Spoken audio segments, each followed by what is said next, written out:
Hello, hello, hello. Welcome to the stream for those people joining. My name is David. I do these weekly Rust live coding streams. For the last couple of weeks, we have been working on a Twitter app, basically sort of building a web app from scratch in Rust, using both Rust on the back end and on the front end as well with WebAssembly. We've done that for like 3 weeks, I believe. So I thought this week we would take a small break and sort of talk about a different kind of topic, specifically generics. I tweeted a couple of weeks ago about what kind of topics people would like, and some people mentioned that they were struggling a bit with wrapping their head around how generics work, so I thought it would be nice to sort of do a deep dive into that. Specifically, I want to look at how Iterator works in the standard library, and then sort of take the way that the Iterator trait is made up, that sort of pattern, and apply it to something else. You can sort of see how that pattern is reusable. Specifically, we're going to try to build a small parsing library that can parse like simple JSON. So that's the goal for today. And if there's any questions along the way, just feel free to put them in the chat, and I'll do my best to answer them. All right, so the very first thing we need to do is make a crate. Let's do cargo new library. Let's just call it Iterator, like that. Let's start out with talking about if you were to do, actually let's make this main RS just so we can run it. There we go. Let's talk about if you didn't have iterators in Rust, how would you do iteration and loops and those kinds of things. So let's start out with a vector. It's just gonna be, oops, like that. 1, 2. If I could type 8, 9, like that. Now, you might be tempted to imagine that you could just do something like this, for item in vec, print it out, and that totally works. However, you're actually kind of cheating, because if you want to talk about iteration without iterators, this is not that. A for loop is basically syntactic sugar for saying like making an iterator, calling into iter, and then saying, I believe it's like while let item next, and then printing that out. So as you can see, there is definitely sort of iterators involved. We don't need to dive specifically into what these methods do, but iterator basically, into iter basically returns a thing that is an iterator, and next takes the next element from that iterator. So this actually does use iterators, even though it doesn't seem like it off the bat. What you could do instead is say like make an index thing starting off at 0, and then you can say while let some item vec get the element at that index, then increment the index and print out the item like that. So this does actually work and doesn't use iterators. But you can imagine that if you wanted to do like sort of complex, imagine that we wanted to like take every even number in the list, increment it by 1, and then add it to another list. So let's try to do that. Let's say we have a vec2, which is basically the sort of vector that we'll be putting the results into. Then we can say if item is, if item modulo 2 is 0, so if it's even, then we will do vec2 push item plus 1 and print out vec2 like that. So that works. But you can see that there's quite a lot of sort of low-level managing, specifically with this index stuff. You might also be able to imagine that this sort of pattern of just putting the conditions and the changes that we want to make directly in here are sort of low-level in a way. Like they don't really compose very well. You can't easily like pull this piece out and like apply it to a different kind of collection. We have to basically write it out by hand every time, which is sort of annoying. And the color scheme is called jelly beans, I believe. Yeah, jelly beans. There's a plugin for it somewhere. This one, nanotech jelly beans. I've used it for years. It's really nice. By the way, I believe if you do in the chat, if you do ! editor config or editor or config or something, I don't quite remember, then you'll get a link to my config files on GitHub. All right, so doing iterators this way is sort of annoying and will make us sad. So if you were to actually use iterators to do something like this, let's just look at how that's done. So you can say vec into iter, filter. Filter takes the sort of element that you're iterating over, so that's the item in the case from before. Let's just call it item for consistency, and then it yields that item if the condition is true. So in this case, the filter will basically remove all the items from the list that are not even, and we say map to sort of change the element, to change each item in some way. We can just add one. Now, if you were to look at the type of this guy, if you were to print it out, that's actually possible. Right, that's because it's just a debug implementation. But if you say that you imagine that this was like a vector of numbers, say, Rust will complain and say that it's actually not. It's actually a map of a filter of an into iterator of some like vector closure stuff. This already gives you a bit of a hint as to how iterators actually work. But the key here is that iterators are lazy. That means that just calling filter and map won't loop over the list twice. You have, in order to actually run the iterator, you have to say something like collect, which will basically run the iterator and then apply each sort of combinator, like each filter, each map, each whatever, to each element. And then at the very end, build up a list. And the key here is that it only does like one iteration over the loop. It doesn't, like for each filter, it doesn't do one loop, and for each map, it doesn't do one loop. And it doesn't like build up intermediate lists as it might do in other languages like Ruby and perhaps Python. I'm not quite sure. So the key is that this syntax is basically identical to this syntax. I'm not sure if it compiles to the same machine code.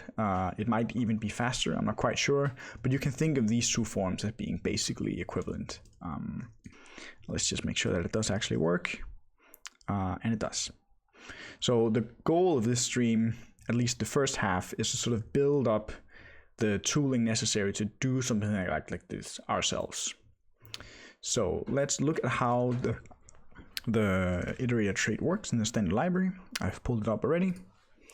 So you can see it has a whole bunch of methods. The only one that we're really interested in, at least for now, is this method called next. Iterator, the trait also has an associated type item. That's basically the type that the iterator yields. So in our case from before, if we hadn't deleted the code, it would be some integer type of some kind. So it takes a mutable reference to self. Why that's important will be obvious later. And then it yields an option of whatever the item is. So the idea is that if there is a next item in the iterator, then you get a sum of that item. But if there are no items, then you just get a none. And that's how you know that the iterator is basically done. So let's just try to type this and build it up ourselves. I'll just make this a lib. Trait iterator, type item like that. Next, mute self, option, self item, and it doesn't have an implementation. All right. So if we were to make an iterator for a vector, let's try to do that. If you want to add your own methods to existing types, you have to make like an extension trait kind of thing. We can also just make a function. No, actually, let's make a struct called vector that's generic over a type t, and that'll be the type that's sort of inside the vector. So it'll hold the vec of t, and then we'll give it a new method vec iter of t new takes a vec of t returns a self, like that. So this writing self here is basically the same as writing whatever type you have up here, like that. It's just a bit shorter. The same works in here. You can do that. And if you're initializing a struct where the name of one of the fields is the same as the variable that you want to bind it to, then you can leave out the variable and just do like that. So instead of doing this, you can just say vec is vec, like that, which is kind of nice. All right, so now we want to implement iterator for this trait. So let's say impl trait iterator for vec iter of t. We need to declare t, and we say that the item is just whatever item the iterator holds. And then we're going to implement sort of the simplest possible next method. Our goal is not to make a super efficient iterator library. It's just to sort of demonstrate the concepts of how it works. So what we're going to do is we're going to say if self.vec is empty, then we return none. Otherwise, we'll do sum of self remove 0. So that will basically self.vec remove 0. So that'll basically remove the first element of the list destructively and sort of shift all the other elements down until the list is empty, and then we'll just keep on returning none. So this is like really bad. You would not do this in actual code. You just use whatever's in the standard library, because the downside to this implementation is that we're shifting all the elements in the vector every single time, which is not efficient at all. But it works. Let's try to make a test for it. Test our vec iter. Let's say we make an iterator. That's a vec iter new of a bunch of numbers like that. And then we can say assert equals that iter next should be sum 1. In fact, let's make this guy a bit shorter. 2, 3, and then a none, like that. And we need to make this one mutable, because we defined our next method as taking a mutable self. And the reason is that next needs to be mutable is because you might want to sort of modify internal state of the iterator. In this case, we need mutable access to the vec in order to be able to call remove. But you can imagine that maybe you're counting the index of how far you've gotten into the vec or something like that. So that's why next needs to take a mutable self. All right, let's run this and see if it works. And it does. Great. All right, so this is one example of making an iterator. Let's try to make a different one. Let's just make one that can like repeat an element infinitely many times. Let's say we have one repeat. It takes any type t. It takes the t, and then it returns something that implement iterator. And we can just call that a repeat with the type t. Make a struct repeat.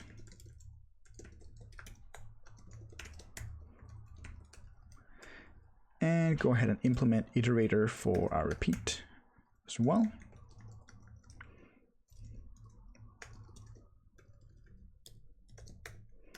Sum self 0. And the reason here that this won't work is we basically, like, we cannot move the t out of the repeat more than once. So by here, we're promising to return an owned item. So what we have to do is clone it, because that's the only way to get like a reference. Otherwise, I suppose we would be able to do something like this. I'm actually not sure. I don't think this would work either, no. No, then like type A would have to be bound here on the iterator as well. So basically what we have to do here, if we want to return an owned item of like an owned value of the type inside, we have to make t-clone. Which means t needs to be cloned as well here. All right, so notice that in this case, we don't actually have to specify exactly what the item of the iterator is. That's sort of implied, and Rust can automatically figure this out from the fact that repeat is an iterator, which is kind of nice. It's a bit annoying to test though, because like it just calls the same element infinitely. So if you were to use it in a for loop or something, it's not like it would never finish, right? We can however say repeat 1.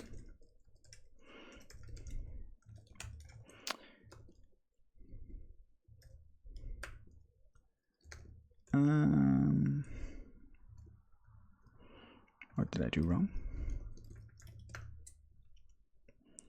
Repeat expected 0 arguments. That's because our test is also called repeat. Like that.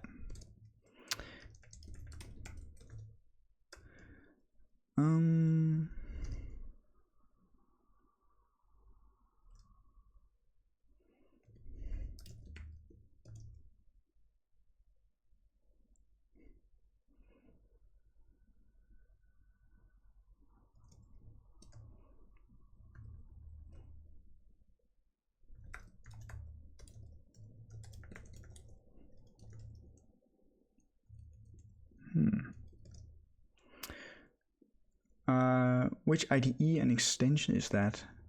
So the tech that I'm using is Vim, and I'm using Vim LSP, I believe the plugin is called Vim LSP, and I'm using Rust Analyzer. What is it complaining about? It's complaining about that the item cannot be formatted with debug. The debug is not implemented for iterator item.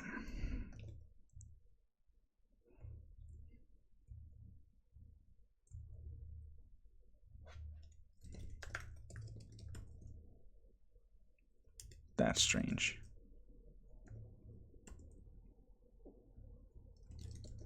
Yeah, I did consider that as well. T clone plus debug.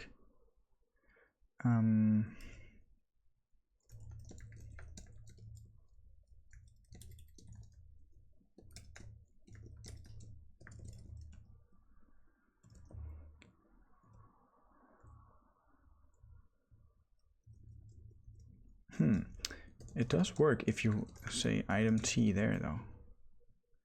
That's weird. Oh well, I suppose I lied before. You do have to specify that. I'm honestly not sure why. I thought Rust was able to figure that out. And like this bound is not also what we want, because it is totally fine to make an infinite iterator of something that doesn't implement debug. I don't know exactly what that would be, but that should be allowed. So this bound, we shouldn't have to specify that. And now it fails because the bound is down there as well. Oh well, I suppose it actually can't infer that, and you do have to specify it in some cases. Notice we would also just be able to say repeat of T. That should do the same. All right, so it does actually work. Let's just make sure that it is infinite. Very nice. So let's just say allow dead code. Yeah, just so the warnings go away. All right. So this sort of shows how you can like wrap existing types and sort of make them into iterators. It shows how you can just make an iterator from like a standalone function. Next up, let's talk about iterator adapters. So currently, for example, our repeat iterator is not very useful. All it can really do is repeat something infinitely many times. Let's say, what if we wanted to repeat something some exact number of times? what you can do on the standard iterator is you can say take and then some count, and then you'll get back an iterator that yields exactly 10 items. So how would we add that? So the way that usually works is you define on your trait, you define a method that takes self by value, and then in our case for take, it takes a count. Let's just make it a usize, and then it returns some other iterator. So if we were to borrow the syntax from down here, we can say impl iterator, where the item is just whatever item self yields. However, this doesn't actually work because you're not able to. Oh yeah, let's say where self is sized. Yeah, so the issue here is that you're not allowed to use this impl trait syntax inside of a trait. Exactly why that is, it's a bit complicated. So for now, we have to specify take. So it is that take is another struct like our repeat thing that sort of wraps another iterator and has its own internal state. And the reason that we need to say self-sized here is because we're taking self by value. So here, self will be sort of an owned value that'll be allocated on the stack. That means that self needs to have a fixed size, so Rust knows how much stack space to allocate for it. In this case, we don't need that requirement because self is a borrow, so a pointer basically. But in this case, it is needed. This has to do with object safety, it's called. If you want to look it up in the book, it's not terribly important for this example here. Let's go ahead and make this take struct. And so it has to basically wrap self or wrap whatever iterator we're currently working on. So what we can say is that take is sort of generic over some other iterator, which in this case is self, whatever type is sort of implementing the iterator trait. So in this case, for the vec iter down here, self would be take of vec iter of t. So if you remember from earlier where we saw that sort of wrapping of like a filter on the outside, a map on the inside, and then some vec iter on like the deepest level inside, this is basically how iterator works. So you have these decorator methods that basically take self by value and sort of keep wrapping it in more and more structs. And how that works we'll see just now. So take is generic over some type I. We'll call that iter, and it has a count like that. Take has iter, which is self, and the count is just the count. If I could type.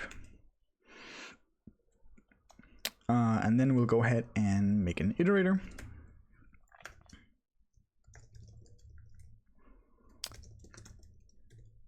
So take of some iterator I.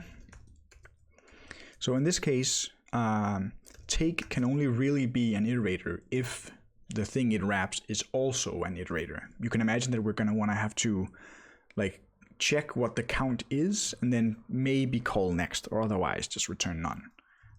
So we have to say where I is an iterator. Iterator. And then what type does take return? Well, it returns whatever the type of I yields. You might have seen syntax like this. Let's just make Rust stop complaining. You might also have seen the sort of fully qualified syntax like this. Iterator like that. These two syntaxes in this particular case are basically equivalent. Sometimes you need to specify the sort of fully qualify the trait bound like this. Sometimes Rust can't quite figure out, like when you just say I : item, which one do you mean? It might implement one trait that has an associated type item and another trait that also has an associated type item, in which case you need to say specifically which trait you refer to. But in most cases you can just do this. So in this case, on our next method, we can say if self count is 0, then we return none. Otherwise, we return self iter next. and then we will say self count minus equals 1, like that. So I think this should work. So if you basically want to take 0 of something, then you're done. Otherwise, we decrement the count, and whatever next of the iterator returns, we don't know. And the key here is that we don't know what I is. Like, I could be a vec-iter. It could also be a take of a take of a take of a take. Like, you can chain dot take as many times as you want. So soon we're going to have more decorator methods up here, and we can just sort of keep wrapping iterators around.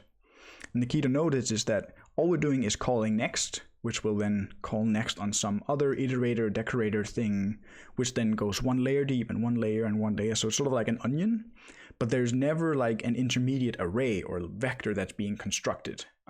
It always just does some logic, updates some internal state, and maybe calls next. That's mostly how these iterator things work. And that's how iterators can be lazy. So when you call take, nothing actually happens. We just construct a take value.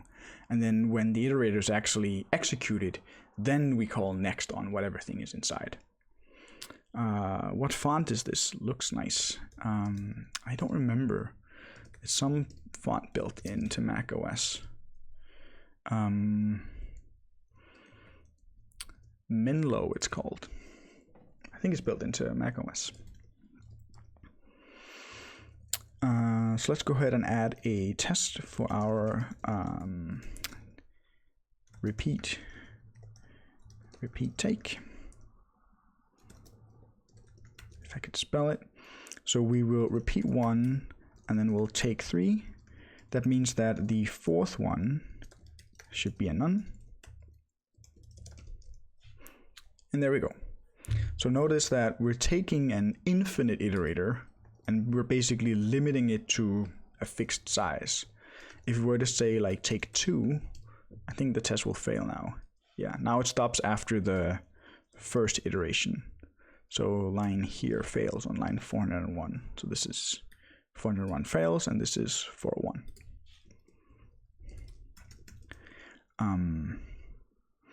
Cool. And we can do the same thing on our vec iterator. So if you were to say 4, 5, take 3, that should do the exact same thing. Right. So if we sort of ask it what type iter has, you can see that it's a take of a vec iter of an integer. So if we were to say like take 1,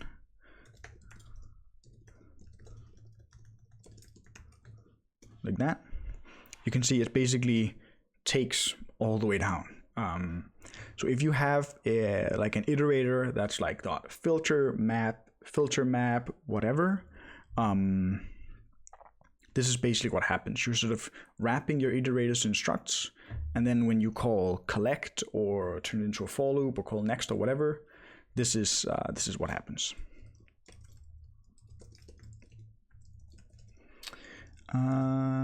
I'm also a Scala dev who's moving to Rust right now. Amazing language. Yeah, I use Scala reluctantly. I personally much prefer Rust, but many of the same concepts apply between the two languages. So let's go ahead and add one more, combinator for our iterator. One that's pretty common. That's a map. We saw it in the beginning of the stream. Let's say map. So we want to map every element to, let's just say +1. So 2, 3, 4. Map takes an n +1, like that. Let's just comment it out while we make it work. All right, so we want to have some function called map. As before, it takes self by value, and then it takes some f here. It basically takes, we want it to take like a function that takes whatever the item type is and returns like some other type, a type B. The way to do that, or one of the ways to do that in Rust, there's actually a few closure syntaxes. Syntax. What's the plural of syntax? I don't know. It returns a map of self and f. And we say where. Now we're going to have to add this self-sized bound again. Let's just put sized up here so we can get it everywhere. So where f implements fn self item to some type b. Now map is not defined.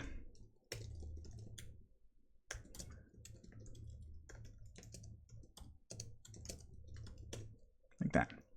All right, so what the hell does this syntax mean?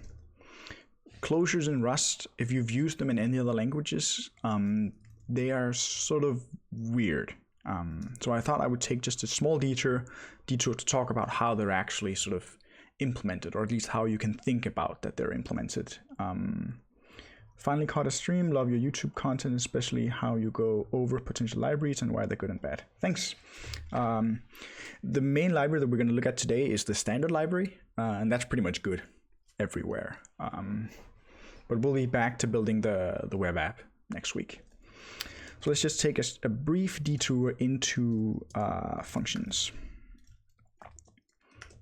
So how you can basically imagine this fn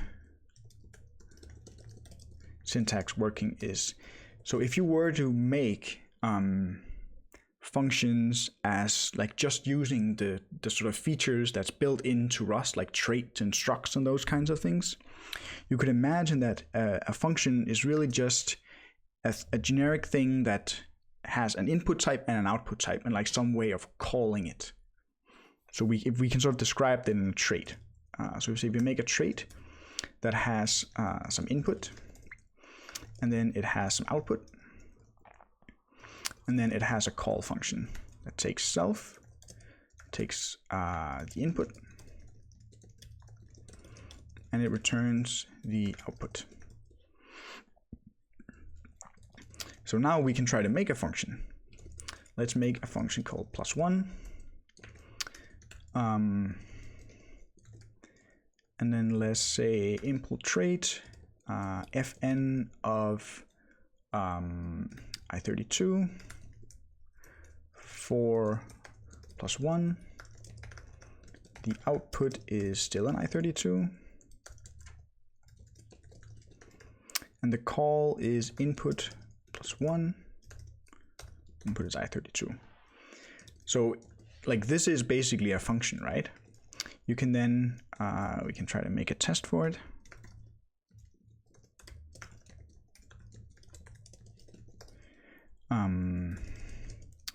So we start out with 1. If we say +1 call an n,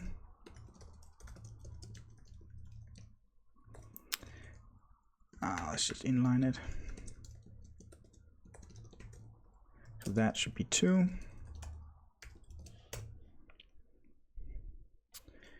I'm actually not sure it picked it up.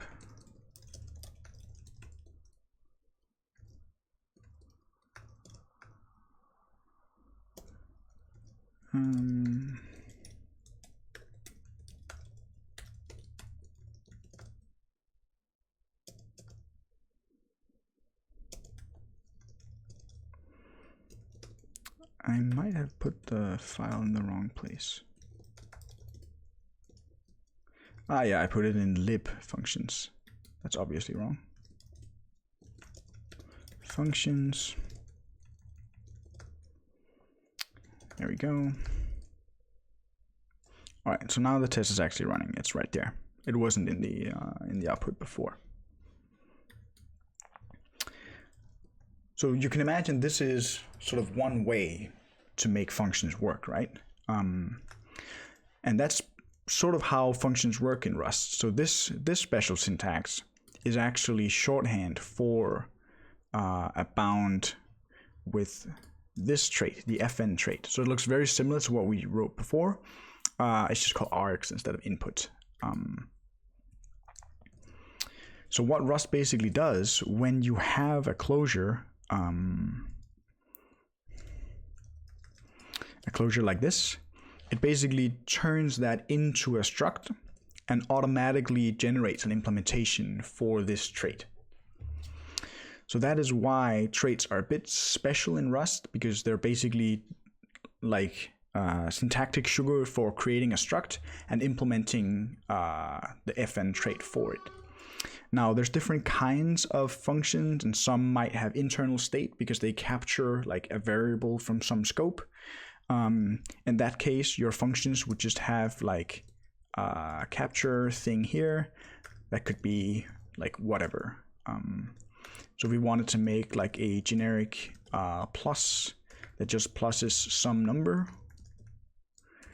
We could do that like this. Plus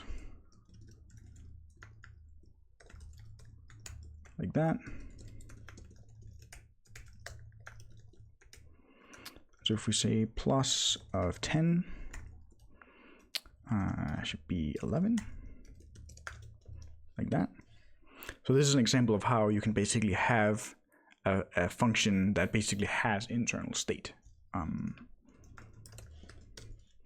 Now there's 3 different kinds of functions. Let's start with the topmost one. So in Rust, whenever you have a self, it can basically take 3 forms. It can either be like this, just a bare self, which means it's an owned self. Usually you call that taking self by value.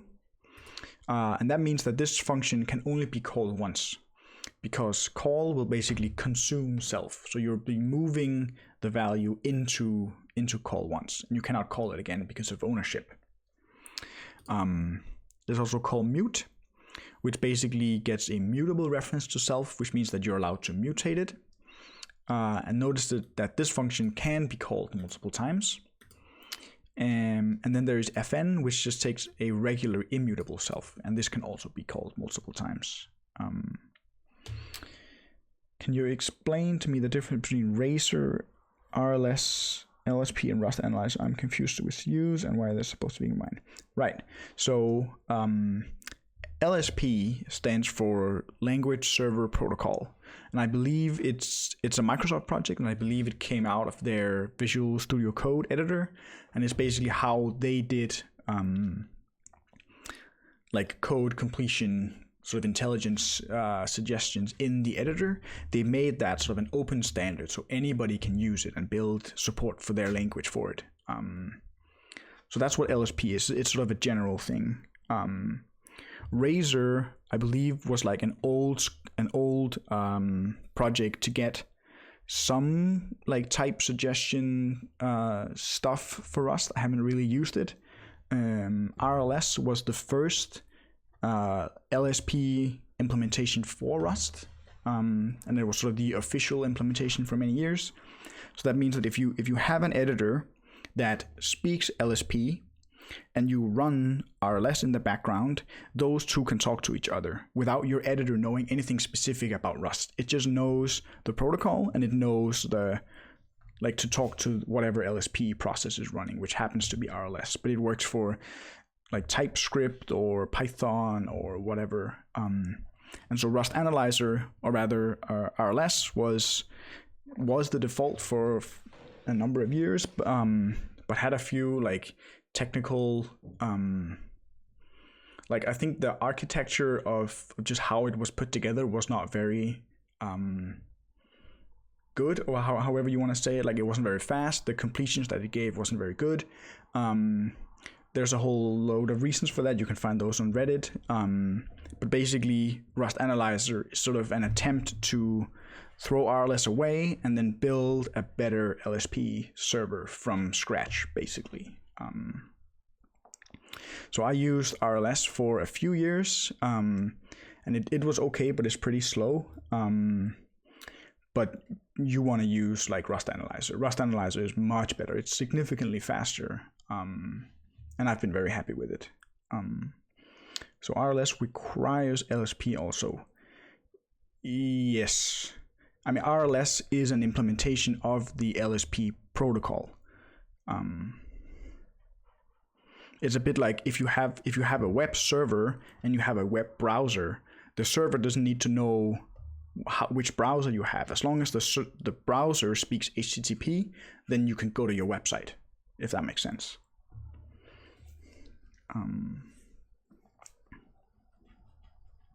So I have Rust Analyzer running on my computer, and then I have the Vim LSP plugin. There's also another one called COC for Vim, which is very popular. And then I have Rust Analyzer configured to work with Vim LSP.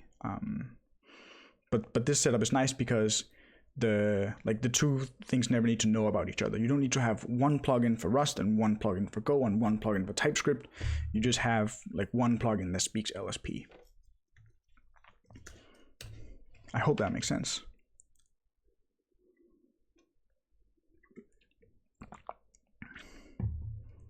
Okay, so you're using Rust Analyzer and you cannot use, like, using Rust Analyzer without LSP doesn't make sense, because LSP is how my editor Vim talks to Rust Analyzer.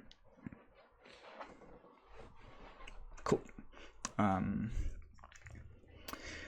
Where were we? Oh yeah, functions. Yeah, so this syntax is basically the same as like fn, where it takes a self item and the output is a b. Like, these two are basically equivalent. This is just syntactic sugar for this. I'm not sure if you can actually specify that.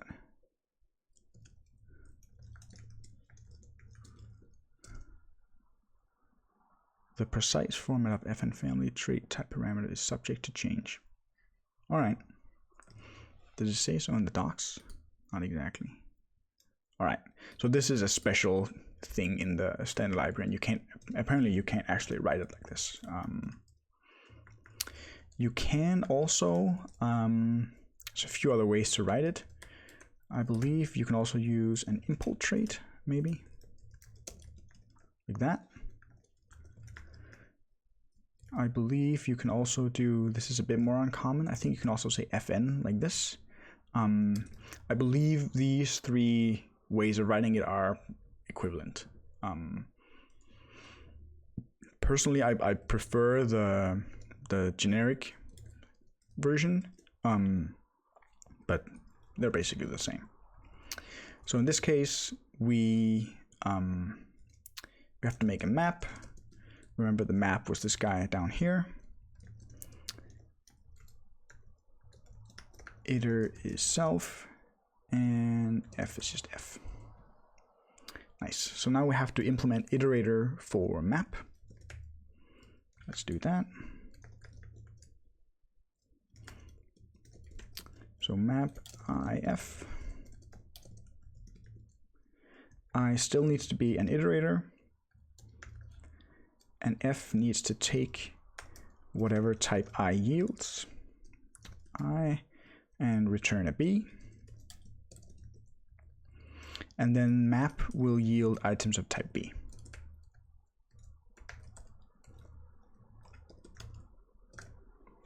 Cool. So let's try to sort of help implement this basically using the type system. So you can imagine one thing you can do is you can call next. What type does that give you? That gives you an option iterator item. All right, then let's pattern match on it. If let sum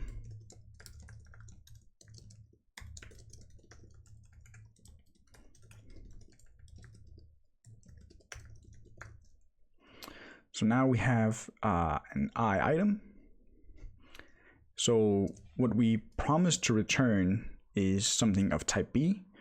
And if you look at sort of the types that we have available, the only way to get something of type B is to pass it to f. So in this case, we're able to say self f, like that. This is a bit annoying.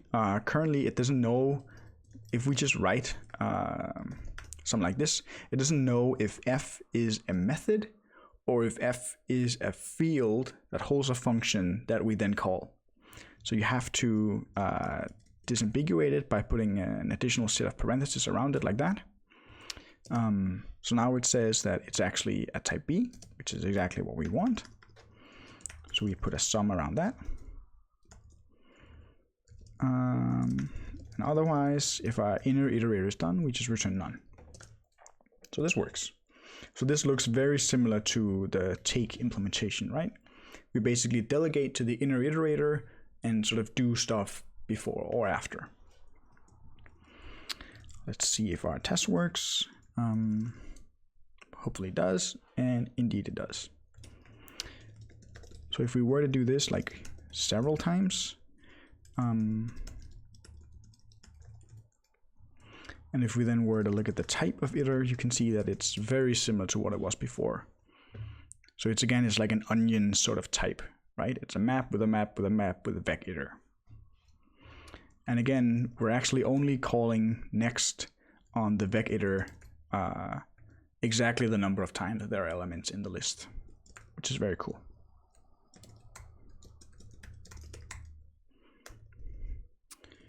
Very nice. Is there any difference between writing fn something where I debug? No. So the question is if there's any difference between writing this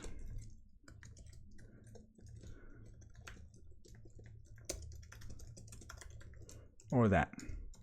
No, there's not. Those two are equivalent. I personally prefer the bottom one. It's a bit nicer if you have, like if you have long bounds like this or several bounds, I find it a bit nicer to read. But there is no difference. There are things that you can specify with a where clause that I don't think you can specify with the other syntax. Like we could say item needs to be cloned, for example. You can do that in a where clause. I don't believe you can do that with this syntax here without a where clause. Iterator.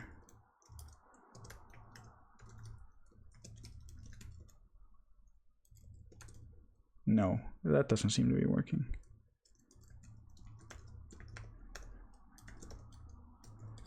As iterator.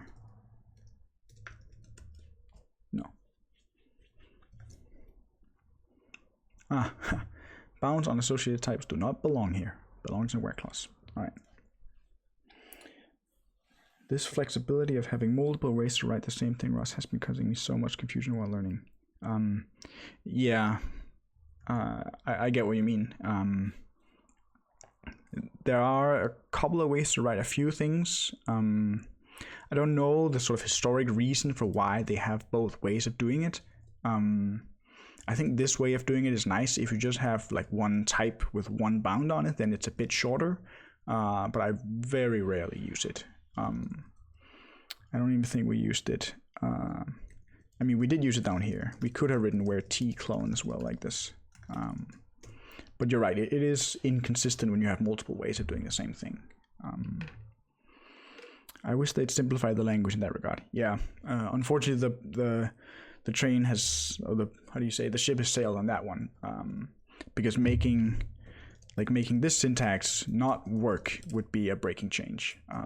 Like you can deprecate it, but they can never remove it without a Rust 2.0. But you're right, it is annoying for beginners that there's multiple ways to do the same thing. All right, so that was take, which is fairly simple. There's map, which involved some closures and stuff like that. Let's step it up one more notch and let's do flat map. Let's begin with a test. So if you've never seen flat map before, imagine that we had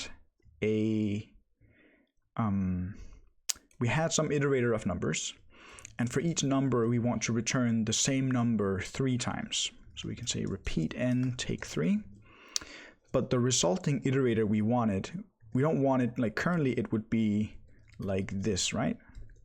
1 1 1, like that. What if instead we wanted it to be sort of flattened like this? So we want to, instead of doing this, we want to do this. So you can sort of think of flat map as conceptually being first doing a map and then doing like one level of flattening. Yeah, sleep nice, sleep tight. The video will be up on YouTube within a few hours after the stream is ended if you want to watch it. So when we get to the parsing step, we'll see why flat map is sort of a generally very handy tool to have. But for now, you can think of flat map as basically mapping each element in your iterator to some other iterator and then flattening the whole thing. So in this case, flat map, what we should be getting out is 1 3 times, then 2 3 times, and then 3 3 times. Like this. So let's go ahead and add flat map. It's very similar to map, at least initially. It takes a self by value, it takes some f, it returns a flat map, self, and f.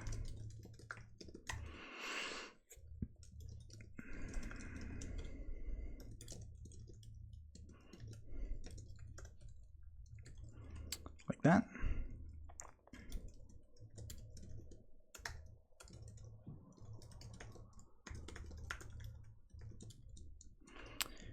So let's think about it. What does f return? Well, f is first of all a function, and it has to take self item. What does it return? Well, if we look down here, you can see that it returns some other iterator thing. So let's just say that it returns an I2 maybe. And then we also require that I2 is an iterator. And then say flat map, self, and f. Let's try to implement iterator for it.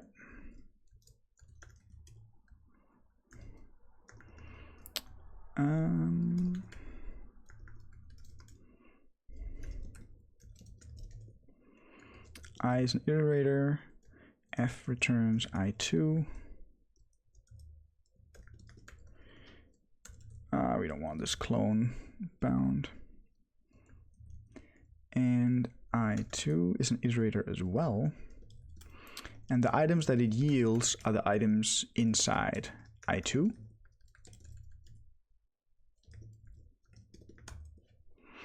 So how would we implement it? Let's just try to do call some of the functions that we have available and see what their types are. Say item is empty tuple. So that's an option of whatever I has. Makes sense. If let sum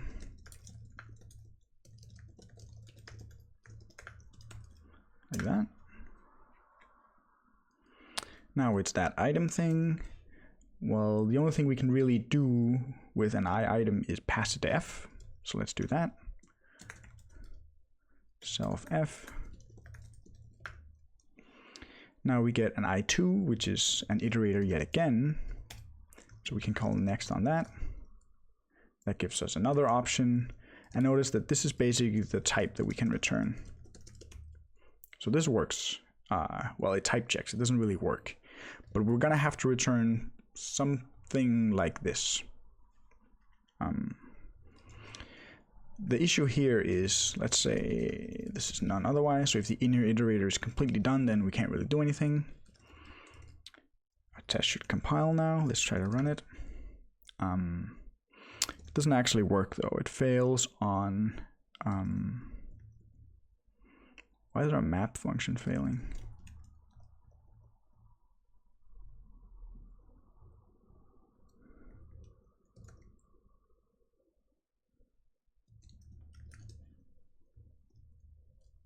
Oh yeah, 2, 3, 4.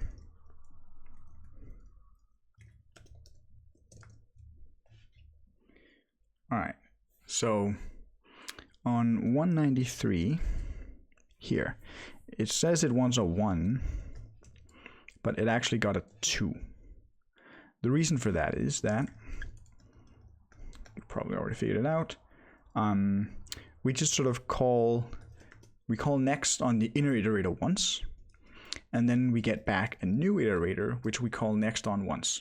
But next time that we sort of come back into the main next method, we call next on the inner iterator again. We basically need to store this iterator, this item. This is an iterator. We need to store that. And when that is finished, we need to go back to calling next here. So we need some internal state to do this. So let's make a field here called inner iter. And that's just an option, some generic type, I2. I have to add it there. We also have to add it up here. And we have to initialize it to none.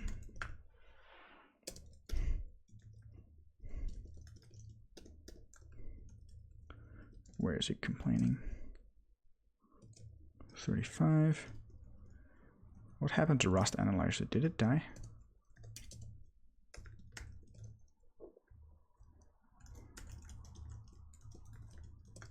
I think it died. I'm not getting any completion. That's weird. I guess it had to be restarted. I'm not sure what happened there. All right.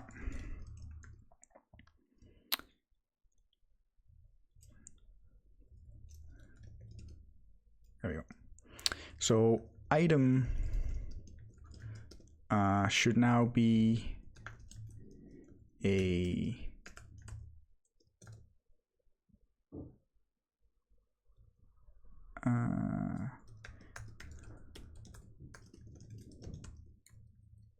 so when we pass the inner iterator to F, or rather when we pass the item to F, we get out this inner iterator type, which we then need to store and then call next on that. So let's say self inner iter is sum of that, and then we can say self inner iter next, which we can't do because it is a it's an option. We can probably put it into a variable first.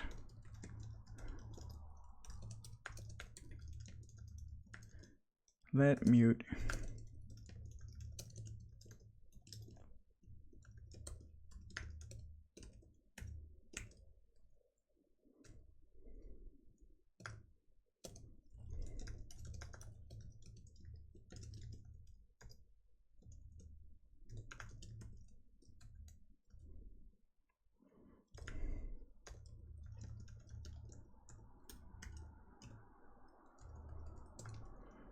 All right, so we get out on the iterator that we're decorating. We call next on that. That gives us an I:'item. We pass that to the function that basically generates another iterator for us. So that's this function. It takes an I:'item and returns an I2. So this guy is an I2. Then we call next on that. We store it off, and then we return whatever item this inner iterator yielded to us. Still doesn't work because we have to sort of, before we call next on self-iter, we have to check if there is an inner iterator. And if there is, then we need to call next on that. That sort of has higher priority than whatever other iterator we're decorating. I believe the test should fail in the same way. Yeah, and it does. So you could solve this with recursion. You could also just make a loop. So we can say if let sum self inner iter. So if there is an inner iterator, then we just return whatever that one returns. Return. And in order to call next, this one needs to be immutable. So we can say @mute self. You can also, if you want to use the old way, you can do it like this as well. This was the original way to do it in sort of Rust 1.0. But recently there was a feature landed called match ergonomics, which allows you to write this instead, which I find a bit nicer. So this works. This will basically exit out of the loop. Otherwise, if there's no inner iterator, we need to basically make one. That's what this code does. And now we don't need this business down here where we call next.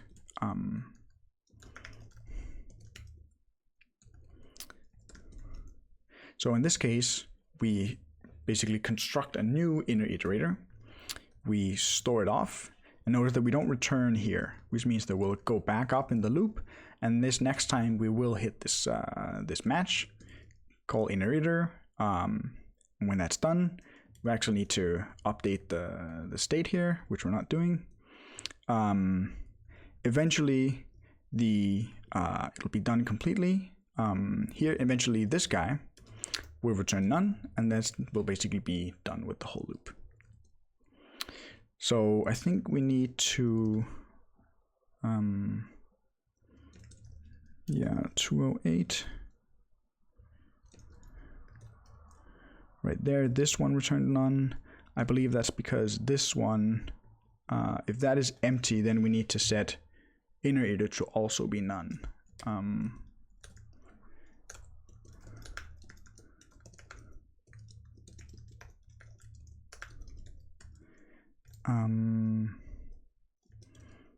If item is none,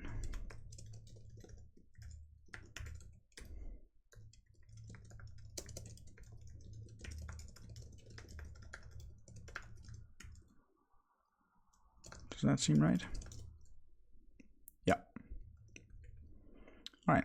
So if the inner iterator is basically done, is what we're saying here, then we reset our state for the iterator that we're currently looping over. That'll go back up in the loop, and then we'll do all the stuff that we talked about before again. So this is a bit more, whoa, what did I do? I think I just killed it.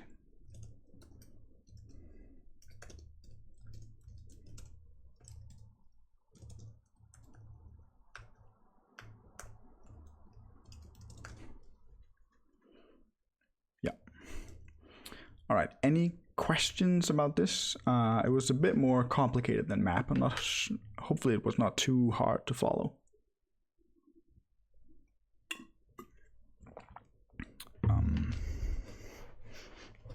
So I think if you look at iterator in the standard library,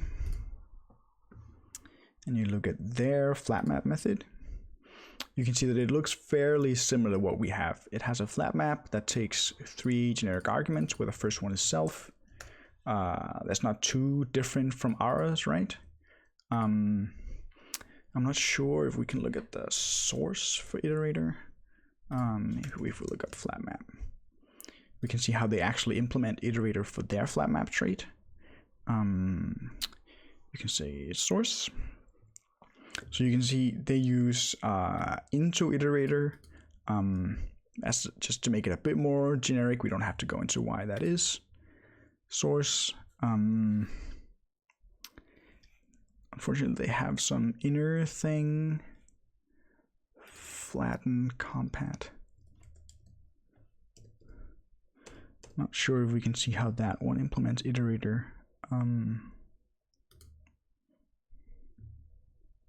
All right, it is actually quite a bit different. Not sure why they have 2 iterators. I would be curious to look into.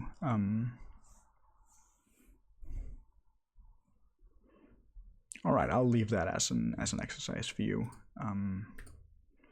So I think, unless there's any more questions specifically about Iterator, I think that was actually all I wanted to cover about Iterator. So next up, we're going to jump into parsing, and we're going to try to apply the same sort of pattern that we already have, which is a trait with sort of a low-level method that callers of your code rarely deals with, but people who implement the trait do. And then we have these like high-level sort of decorator methods that keep wrapping lower types in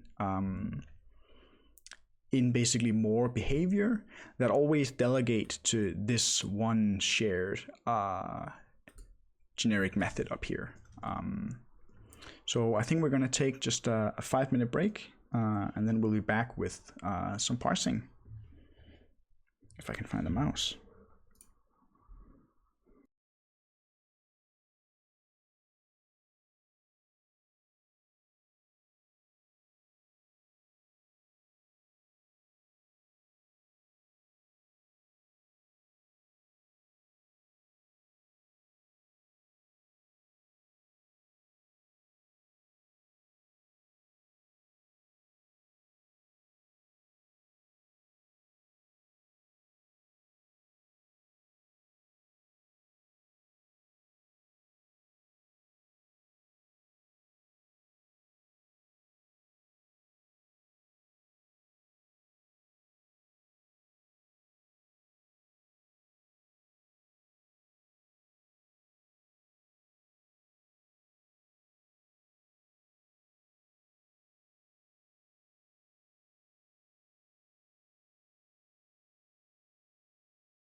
All right, we're back. So a question from chat: after watching your stream, I started copying the idea of setting the variable to a type unit to see what type it is in character tag. Doesn't Rust Analyzer or Neovim help you with this? Yes, it does. I have like peak type bound to Shift K. It only works sometimes. Like sometimes RLS is just like unknown. It can't figure it out. I can't seem to find any particular example where that happens today. It happens a lot when you deal with like futures and async code, where it's just like, I don't know what that is. That's just unknown. So it's just a habit for me to bind it to say it's type unit, and then it'll definitely tell you what it is. Mostly you can do both. All right, so let's try to jump into parsing. We're gonna need a new crate. Cargo new lib, JSON parser. All right, so parsing JSON is actually quite complicated. Specifically parsing strings and numbers is quite complicated. If you imagine like a string, usually we just think of a string as stuff in between quotes. But what if you have like escaped quotes inside of there? What if you have new lines? Stuff like that. How does that all work together? We're not going to deal with any of that, and we're just going to say that a string is when a double quote begins and then until a double quote ends, regardless if the quote has a backspace or backslash before it. So in this case, our string would start here and end here, and this would be discarded and probably result in a syntax error. Numbers is also quite complicated. Like you can have whole numbers, you can have decimal numbers, you can have negative numbers. In JSON, you can probably have like these scientific numbers with an E inside it. So numbers can take quite a few different shapes. Today, we're just gonna worry about parsing whole numbers. No negative numbers, just whole positive numbers. Because this isn't really a stream about parsing, it's a stream about sort of generics and how to structure your code around with generics, right? Otherwise, I think these are sort of the only simplifications that we're going to make. Besides that, JSON is basically these two fundamental types, and then with like arrays or objects or maps, basically. But it's still the same thing inside it. Whoa, T-Solding, hey. Fuck, a raid, 135 viewers. How was your stream? Hey guys, we're doing Rust. How's it going? We're building a stupid JSON parser. So if you wanted to, if you look at like the iterator trait, right? And we wanted to sort of apply the same pattern into a parser. Let's say that we have a trait called parse, and you're able to parse it into some output. Let's call it, and we have a function parse. Parse takes probably immutable self, I'm not quite sure. And so what should parse? It should return, no PHP today, I'm sorry. It should probably return, what should it return? It should self output. Output result parse error.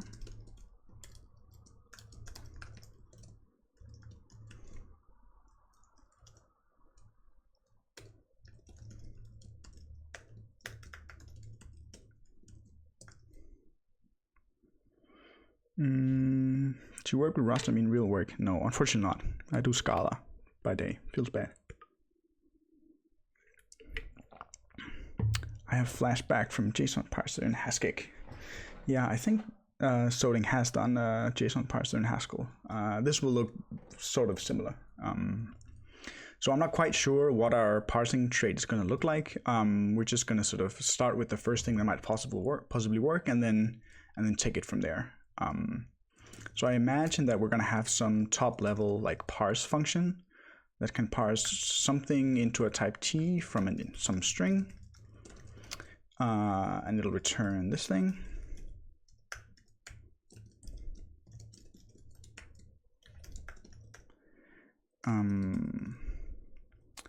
Something like that.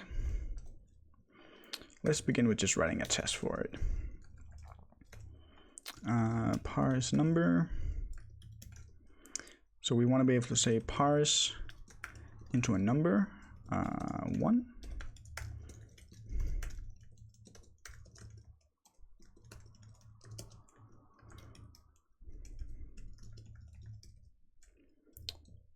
Should be 1.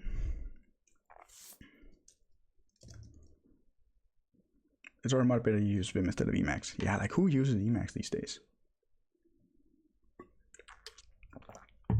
All right, so it panics up here, obviously.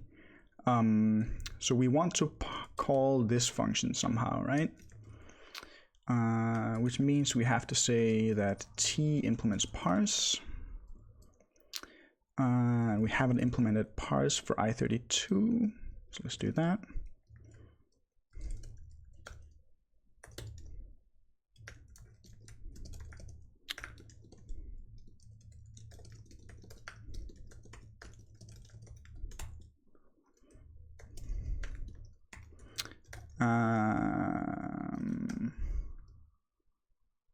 Yeah, this already doesn't make any sense because we're implementing parse for i32 and the output, like what if the output was string?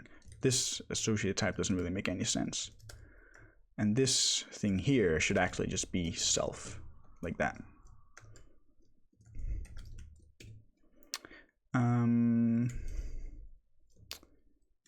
Which means self needs to be sized, like that. So now we're able to say t parse with input takes 2 arguments. I suppose that means this thing doesn't really make sense. Like we can't really construct a t in any way, right? All we know is that it implements parse.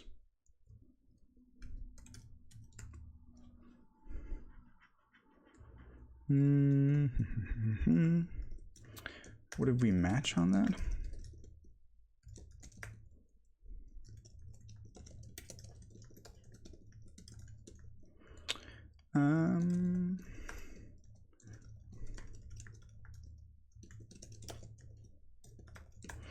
Well, if there is a parse error, we just want to return that.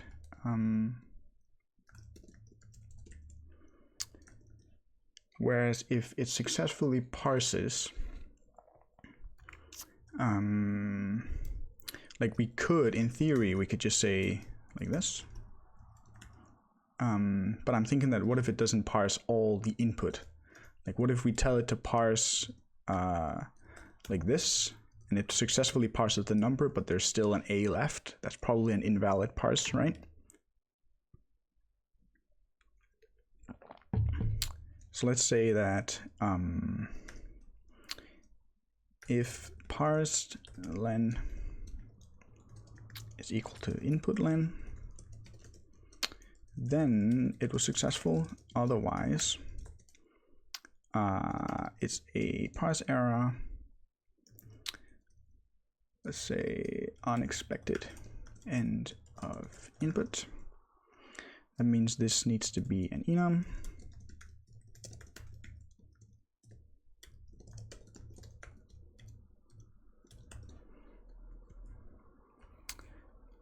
We don't have len for parsed.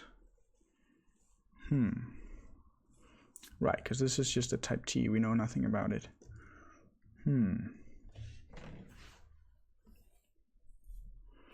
That means that our parse implementation down here is probably not sufficient. What if it returns what it parsed as well as the remaining input? Like that. Let's just comment out the test for now.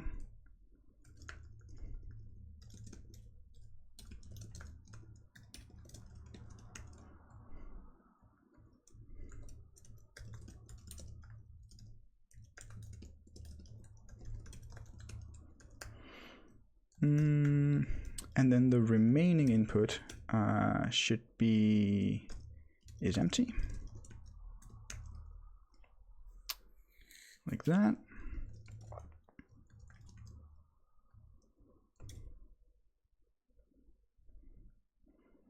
And the reason that we cannot call unwrap here is probably because our error doesn't derive debug. There we go. All right, so now we actually have to implement how to actually parse a number. So I think, I'm not sure if there is anything in the standard library. I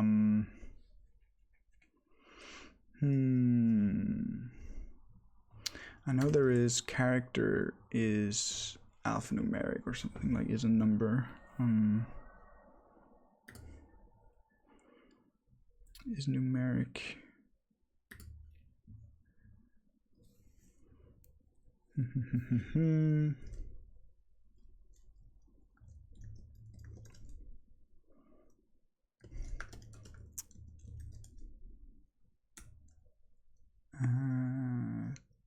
Take while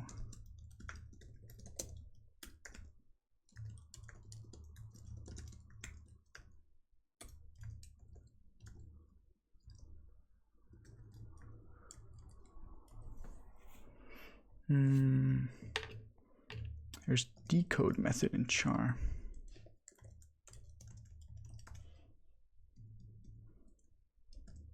Nope. I mean, we can cheat and use from stir, but that's not fun. So from stir is basically a built-in sort of parsing-ish kind of trait in Rust, except this expects to consume the entire input. No cheating, yeah, that's not fun. I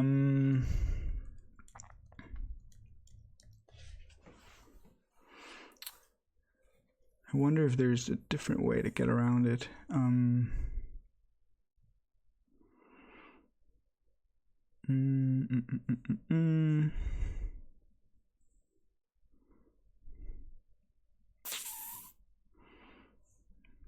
Like you could do, I don't know if that's the easiest way to do it, but you could like parse each thing into a number. So if you had something like this, 1, 2, 3,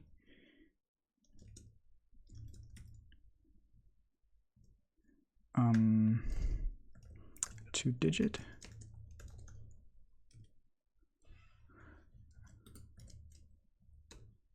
yeah. Wonder how that works. Yeah, it's just a match. All right. So you could parse this into, so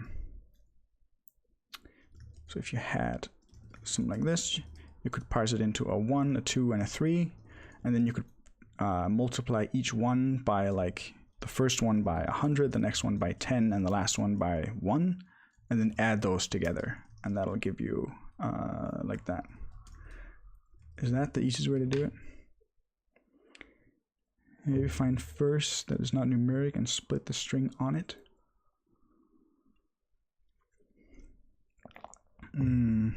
Yeah. You know what? I think we're just going to cheat. So we're gonna do this. We're gonna use so on any string you can say .cars, and that creates an iterator over the characters, and we can like take while. We'll sort of keep taking from the iterator until the closure returns false. Whoops. Come on. Like that. So if we say collect into a string, then we should get all the ones that are like all the leading characters that are numbers. And then we can say numbers parse i32 like that. And parse is built into the standard library, and it just delegates to the from stir function that we saw before. So you can parse any f where f implements from stir. So this is a bit cheating. I think the approach that I mentioned before would probably work. I'm not sure if there's an easier way. So let's say that gives us the length. Then we need the sort of number of numbers that we parsed. Let's just call it len. Because we need to return that as well for the because we need to return both a number and whatever is remaining in the input. So let's say that we return number, okay, of number and input from len all the way to the end, I believe.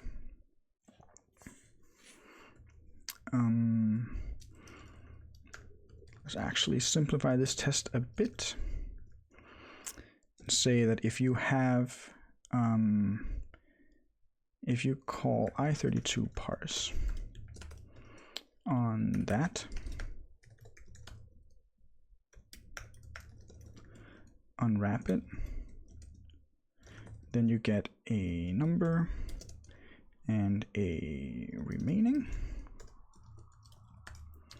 In that case, the number should be 1, 2, 3, and the remaining should be empty, right?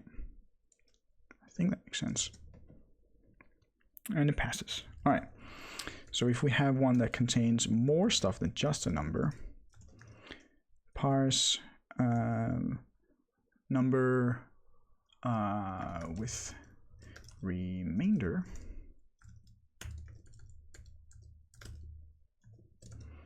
like that. That works as well. All right.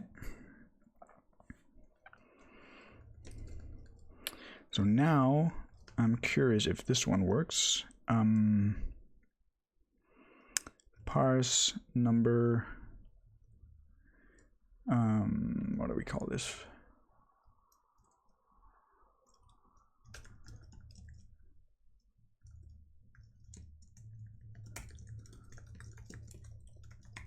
Parse number for real, yeah. All right, so that actually worked too. Let's just see it fail just to be sure. It can actually fail, so it is running. All right, and then let's say if we do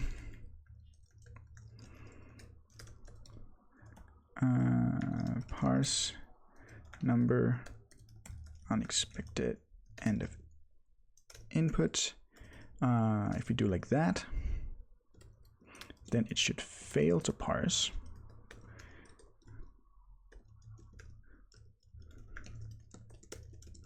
So that should give us a pass error of this one.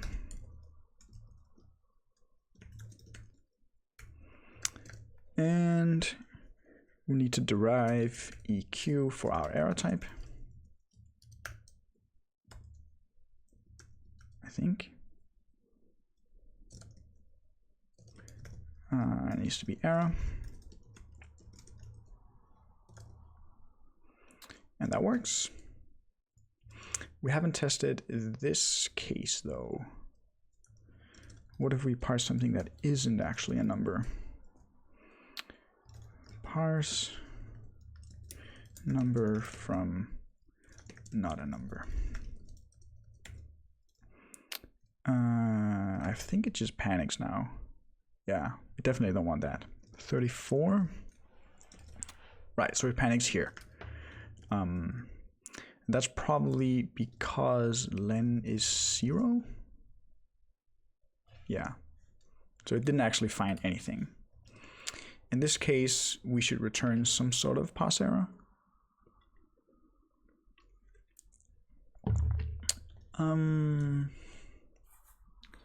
Let's say if len 0. What should we return?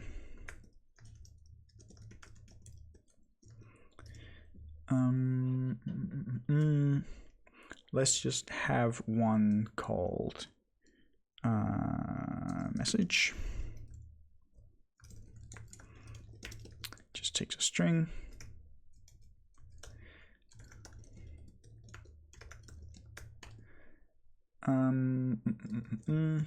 Should be right. Input expected number but got.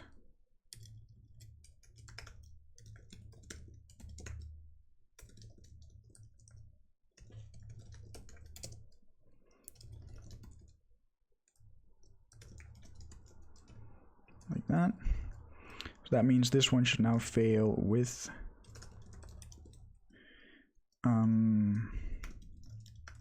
expected number got an A.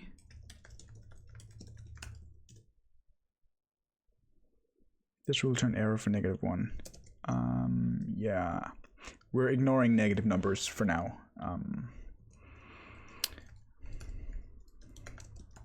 We're also not going to do like floating points or anything like that, which is going to parse like whole integers. When we get to strings, we're also not going to worry about like escaped quotes inside the string and stuff like that. We're just going to build a simple parser so we can focus on the structure rather than the actual parsing logic itself. That's also why I'm fine with just cheating and calling the built-in parse function down here.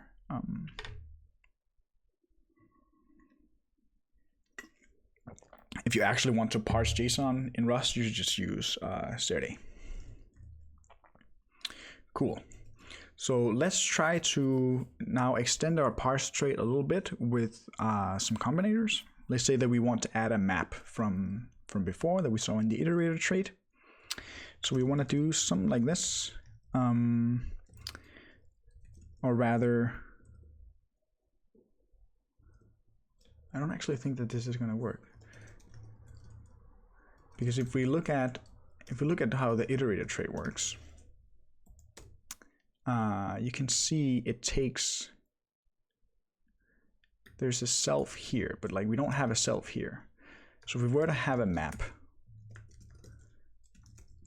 could that take self here?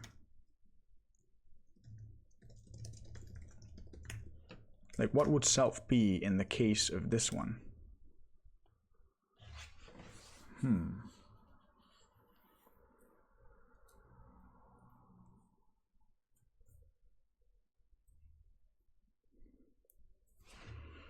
Because this imagines that we have some sort of parser type that we can call .map on. But in this case, we don't actually.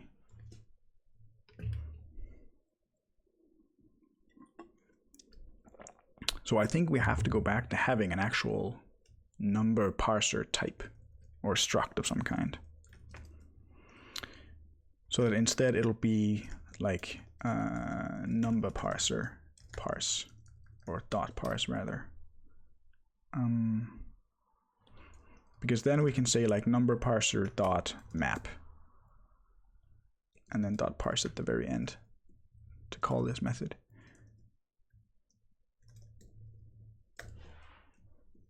Yeah, I think we're gonna have to do that. Let's try it and see if it works.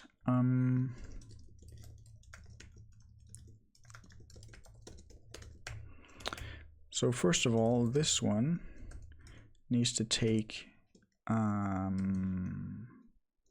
mutable self, I think. I'm not sure.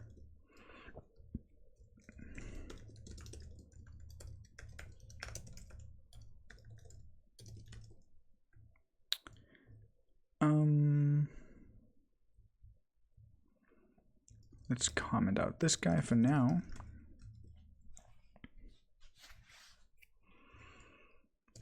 And I think the issue here is that we have two lifetimes involved, one here and one here, and there's no, like the length of this string, is that borrowed from the input or is it borrowed from self? I think.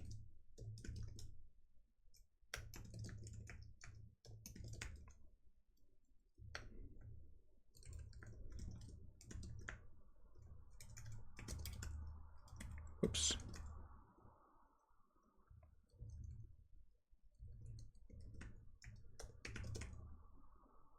Yeah, so there we go. How would we fix this guy now?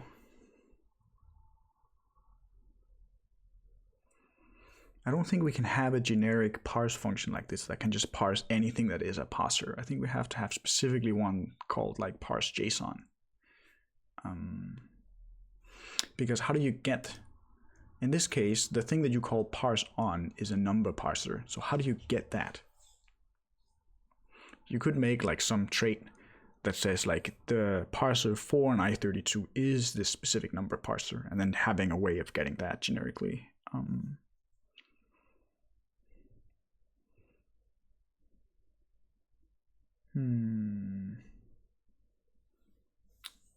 honestly not sure. You could, of course, just say this takes a parser.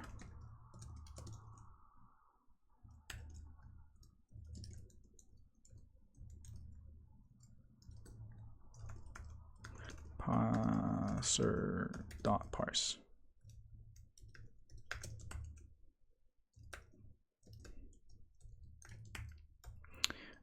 So what we're going to have at the very end is something like a function called parse JSON that's not generic over any type T.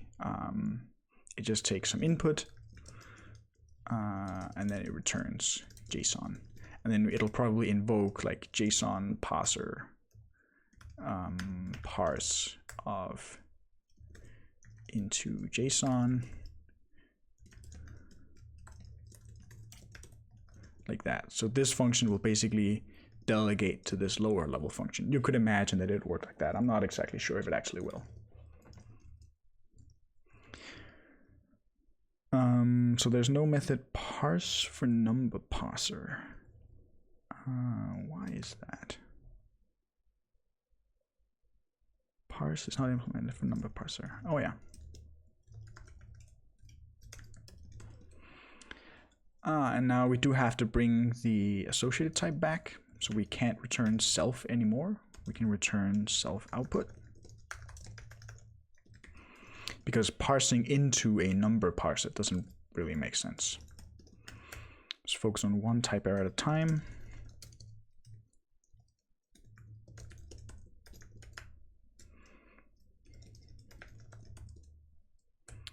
There we go.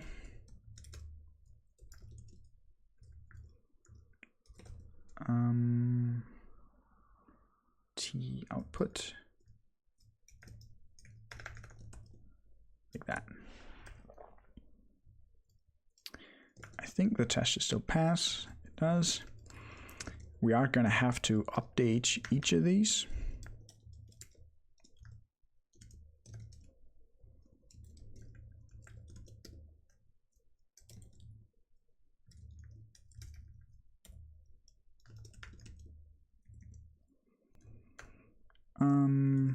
So for this parse function, we now want, it now has to be called like that. This is a bit odd, like you would not have this as our public JSON parsing API. But internally for just testing, it's fine.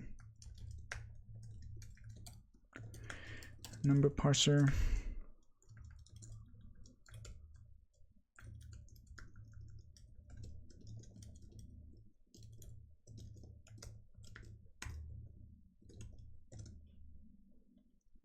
All right, so now what I want to write is a map. So imagine that we have our number parser from before, and we want to, I don't know, add one to it. So what I imagine that we should be able to do is say map n plus 1, like that. So it basically takes whatever the parser parsed, transforms it in some way, and then returns it, and then basically converts that into a new parser. So the key is that we can actually pull this out and say that this is a parser.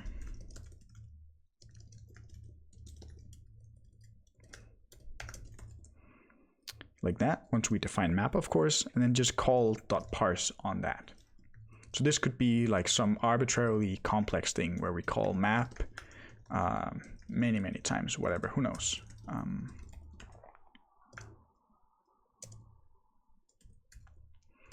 So let's try to add a map method to here. Takes self, a function, returns a map of self and that function, very similar to what we did earlier. Map parser self,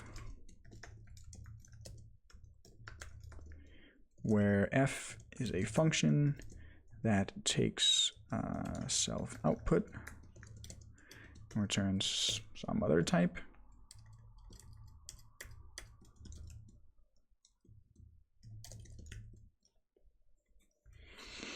We have to make map.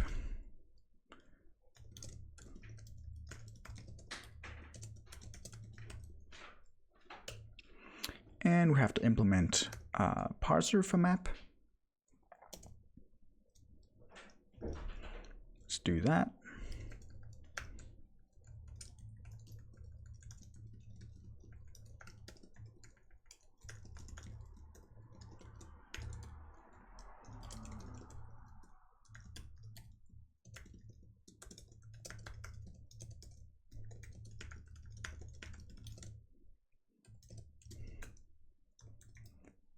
Output B, have to declare B.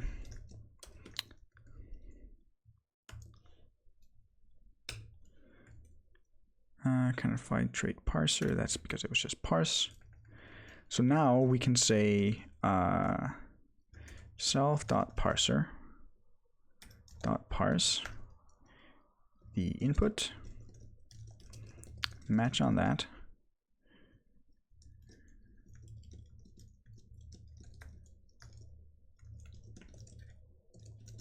Do something here, who knows. If we get an error, we can't really do anything. We can just sort of pass it on.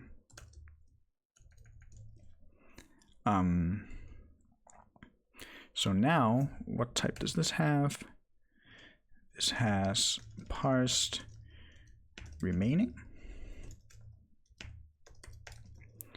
So now the only thing we can really do is pass parsed, which has type it's not really clear from the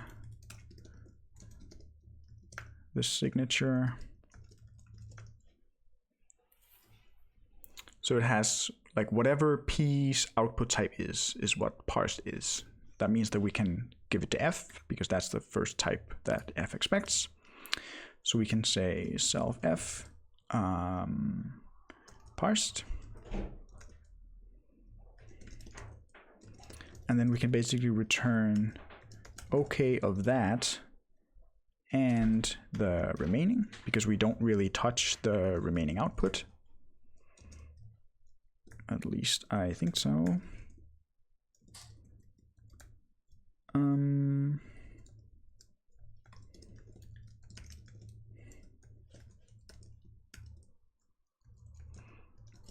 Get my parentheses right. There we go. So this is very similar to the iterator example that we had from before. We basically call whatever parser we're decorating, apply the function, and return the result of that. So I think this should work, and it does.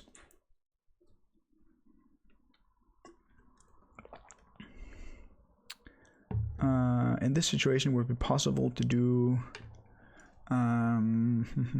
self parser parse question mark? Yes, I actually think it would.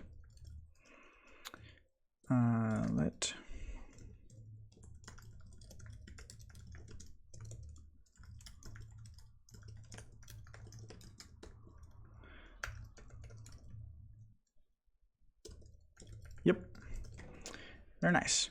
I think you would actually be able to go a step further. I'm not sure. Parsed remaining.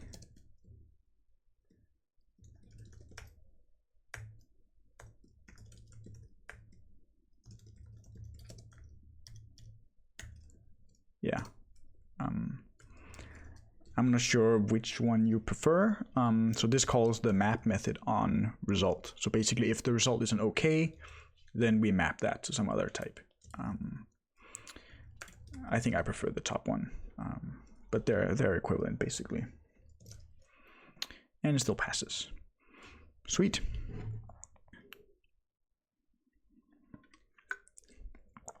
So now let's try to build different sort of more low-level parsers. I think calling number parser like this is a bit odd. Let's just have a function called number.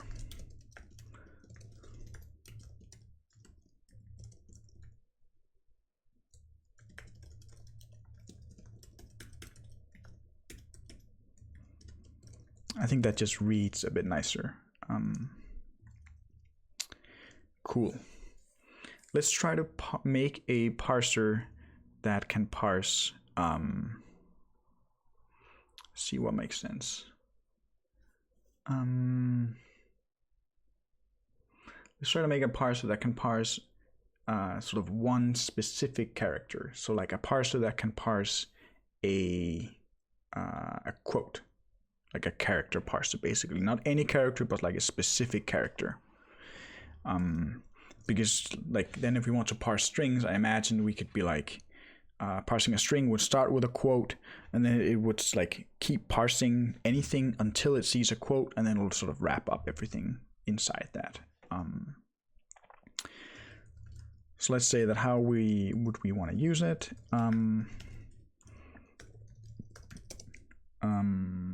Parse char. That would be like this. Parse. You cannot call it char because that's taken character. So parse an A. That should be successful. Should give you just the A.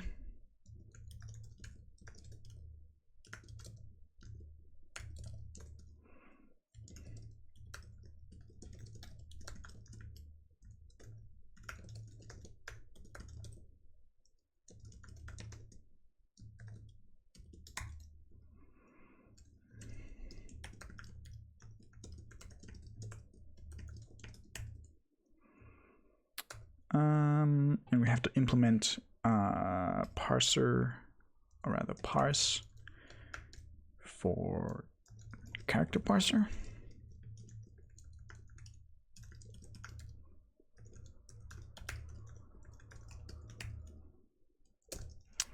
Like that, so it does type check. How do we do that? You could say input chars next. If let sum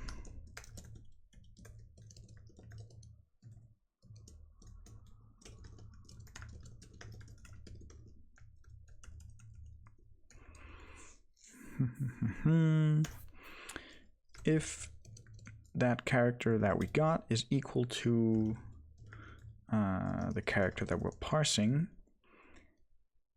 then we do something, otherwise we do something else. Then we return the character and the input from 1 until the end. So we skip one character. I'm sure there would be tons of like Unicode, whatever bugs in here. Again, this is something we're glossing over. We're assuming that all characters take up like one slot in the string or whatever it's called. In reality, parsing strings and characters and bytes and encodings and all that is really complicated, and it's not something I know a whole lot about.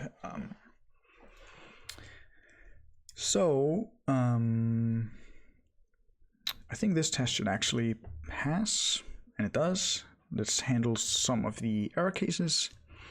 So let's say the first character does not match. So that is this guy. Parse character, no match. So if we parse a B from an A, then we should get something similar to what we had before. Expected B, but got an A. That fails on line 100. That's this guy. Let's bring in this error from before. Expected.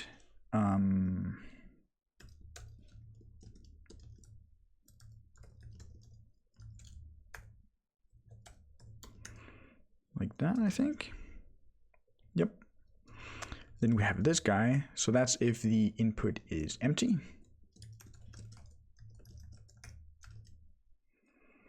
What is that code editor? It's NeoVim.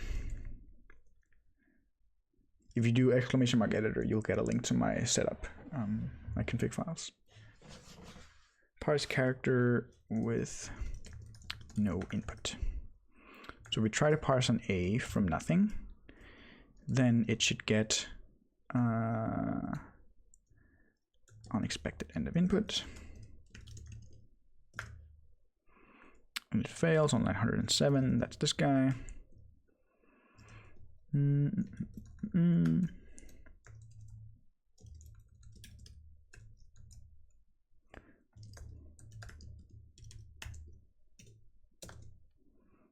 there we go. Nice. So we can successfully parse one character. How would we then parse a how would we then parse a string? So we need to be able to parse a quote and then parse like whatever until some other character or some other parser succeeds. So it's almost like we want an until combinator on our parse trait, right? Let's try to make that. Let's try to make a test for it first. Until.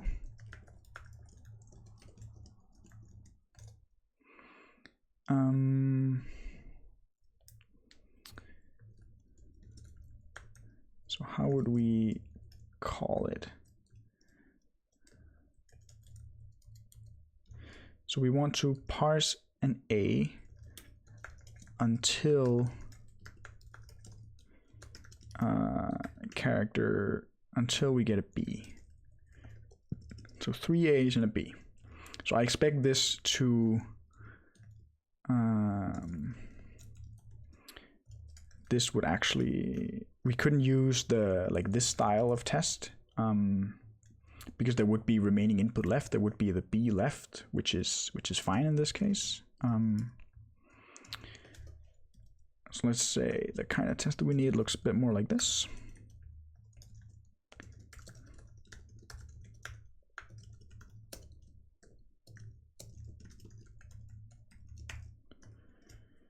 And then the text that we're parsing is A,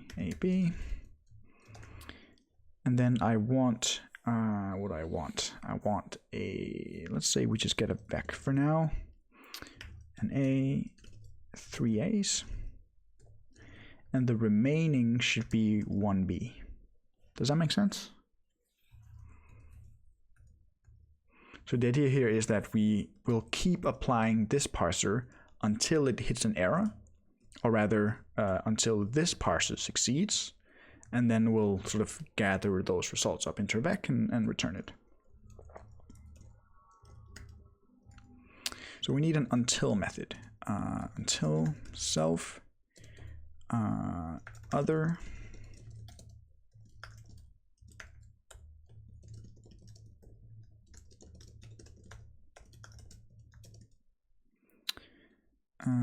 parser self other is a P, where P is also a parser, like that.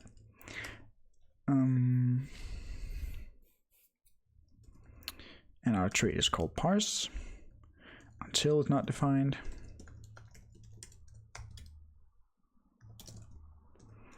P2.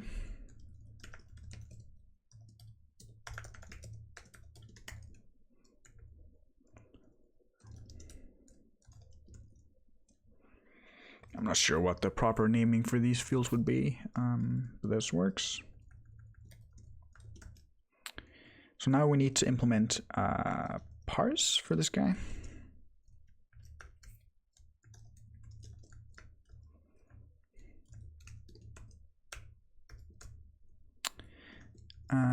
Parse for until.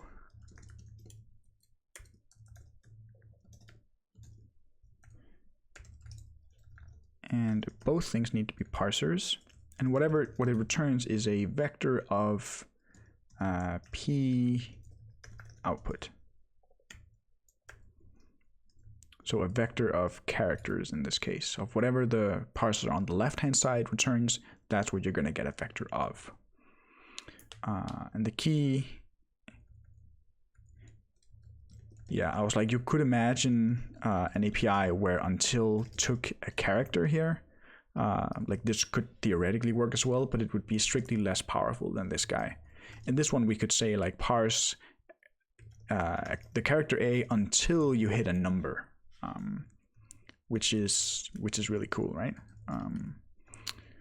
So that's why like both things need to be parsers basically. So how do we actually do that? The test should fail on that line. Yep. So we should probably apply the first parser.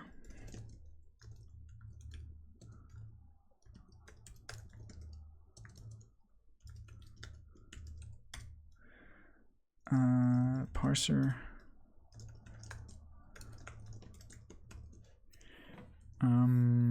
I don't think we want to ignore the result though. Because basically, well, no. No, we do need to worry about the result, and we also need to apply the other parser first, I think. Yeah, all right, let's say we have some output. And then we return that at the end.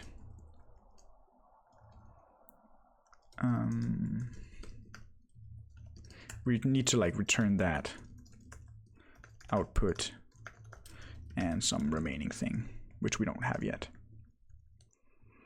So this is a vec of p output.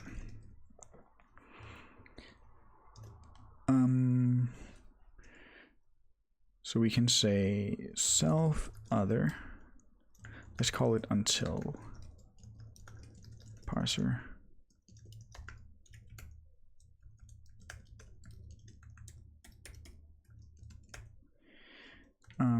Parse input. So if this one succeeds, then we're done.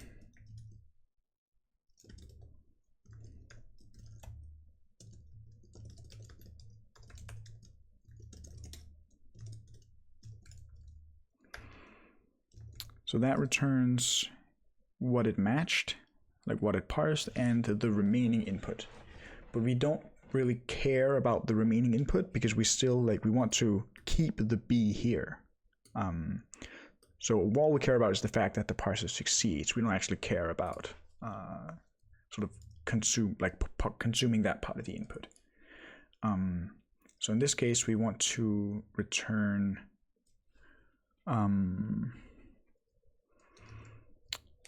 this thing, right? The only remaining input we have at this point is input. Whereas if it fails, then we want to apply the other parser.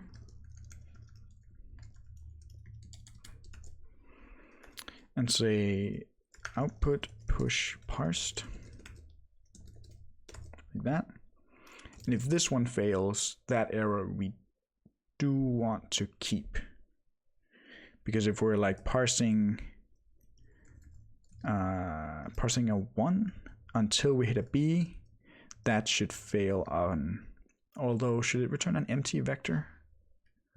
I suppose it should, because like we are parsing as many 1s as there are until there's a B. Or although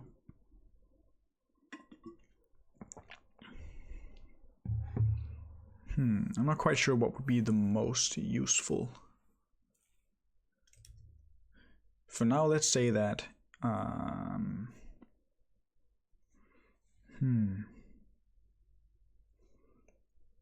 let's say that it does keep the error. So in this case, it would fail. I think when we go to actually use it for real, we'll notice if those semantics aren't actually what we want. Yeah. So the question is whether we want the question mark here. So now we need to, so we're using parsed, we need to also do something with remaining. Let's say remaining is input first of all.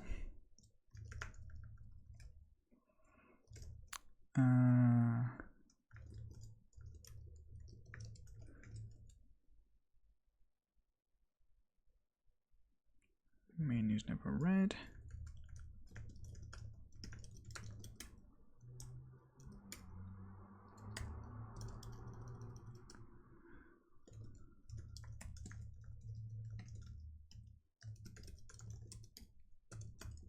Like that.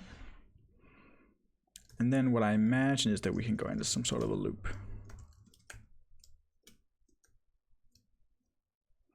And return like this at the end. Although, yeah. Does this seem correct? It does pass, which is nice. Let's say, what if parse until no match? So if we want to parse an A until we see a B, we see a B immediately, we should get an empty vec, and the remaining output should be B. That works. If we don't see a B at all, that should probably fail, right? Do until no match on other parser. Yeah, so that fails with something like this.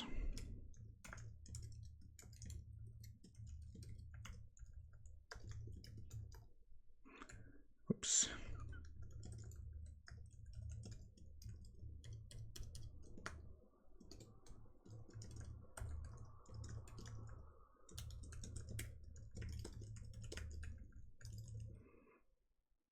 Was it unexpected end of input? No.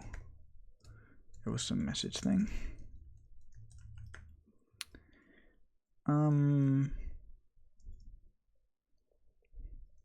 What specifically was it? Let's see if it was just the correct one. Expected B, but got A.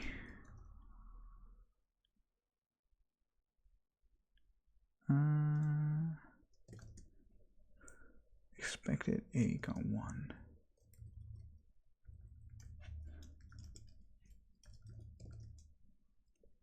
Is that correct?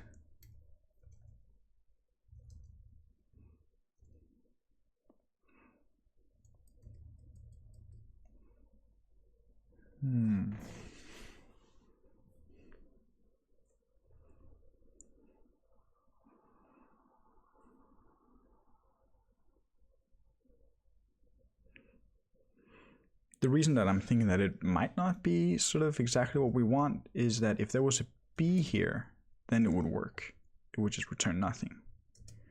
So it's almost not like it says what it expects is an A. But if there was a B there, it would also work. So it should almost say like expected A or B, but got 1. I think we're going to leave it for now and not really worry about it. But if you were to improve it, that's probably something you'd have to look into. With the current interface that we have now, that is not really possible, I think. Because like these are just sort of opaque parser type. We don't know anything about them other than we can call parse. We don't have any way of constructing like an error message that would be something like this or B. Then we'd have to have more methods on our parse trait like get sort of a textual representation of what the parser would match, which is something you could totally add if you wanted to, but for now I think we're just going to move on. So this does pass. So now I think we actually have everything we need to build a string parser. Parse string. So we want a quote, and then anything until a quote again. And then we want to map, that gives us a vec, chars. Then we can say chars into iter collect string.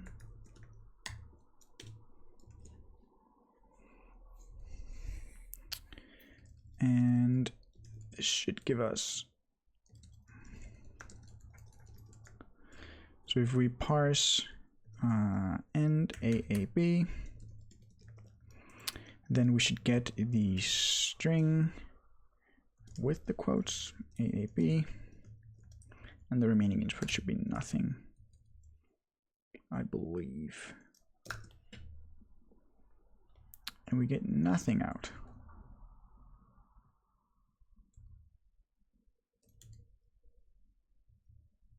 Right, yeah, because this doesn't actually make sense. We want to parse one quote, then any character until an end quote. So we can't actually build a string parser just yet. What I'm thinking that we want is something like we had a character quote. Then we want what we want in this case is actually a flat map of some other parser, which has the until on it, I believe. Yeah. Something like any char. That's not this one. I think this would work.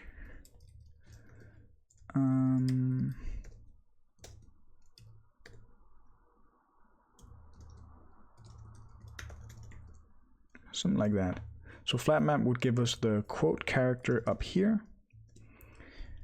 Then we apply another parser that keeps parsing any character until it sees an end character. That gives us a vector of characters. I don't think the first quote will be included. We probably have to add that. The end quote is... right, the end quote is actually not included either. Because up here in our original example where we're parsing AAB, the final B is not included. Only the things that this first parser matches are included. So that's actually totally fine that this guy is discarded. Let's just write it like that so we know what it is. So I think this makes sense. So let's try to add a flat map. Let's add it underneath map.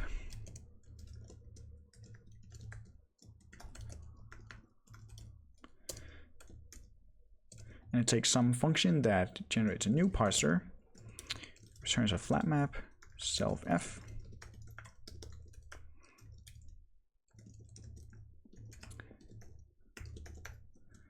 Where f is a function that takes self output and returns a p2,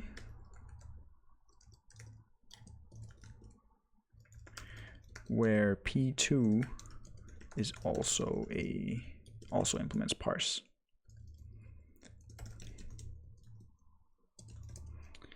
And the parser is self, f is f.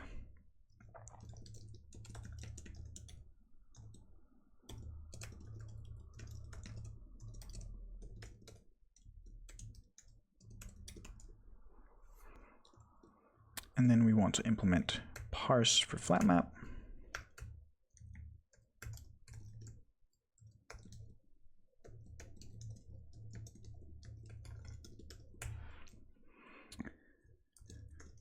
parse flat map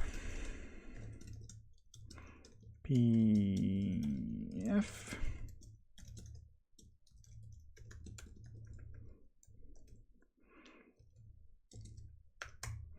f is that guy.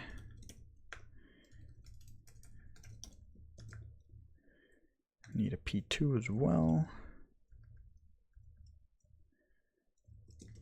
And the output type is p2's output, I believe.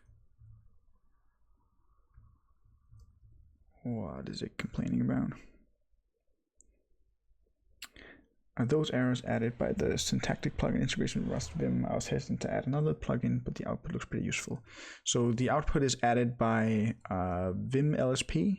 It's like a generic LSP plugin. And the specific LSP server that I use is Rust Analyzer.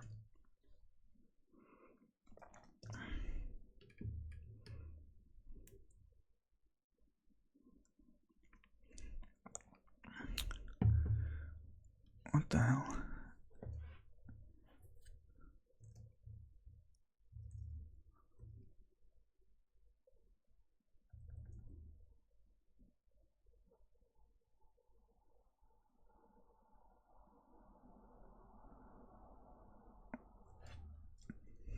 What is wrong?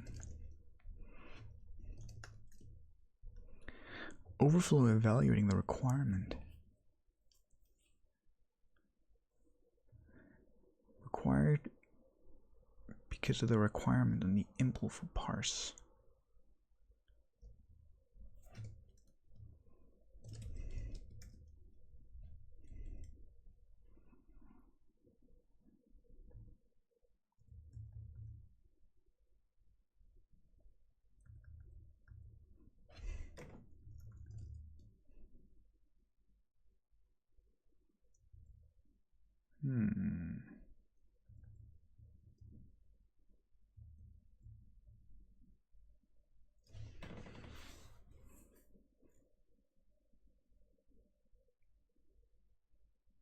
But why? I have no clue what this means. Do I have some stupid typo?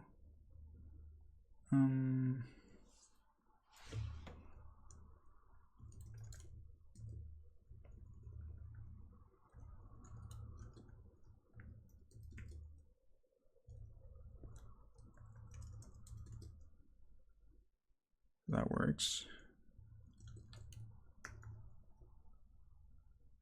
I think I see why. I think it's because I'm not exactly sure why. So the reason that it turns like red the whole code block once at a time, I think is a bug in Rust Analyzer.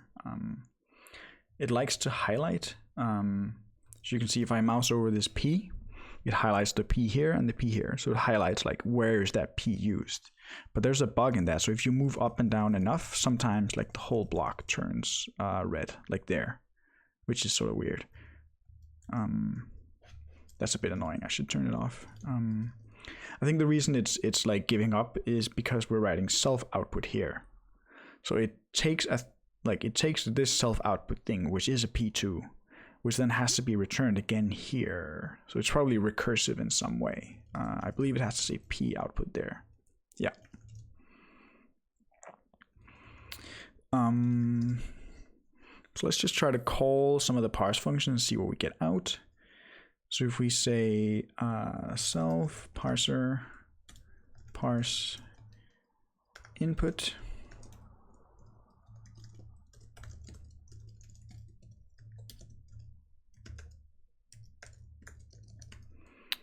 like that, that gives us a P output, right? Yeah, which we can pass to F. That gives us a new parser. That's a P2. So on that one, we can call parse again with the remaining input.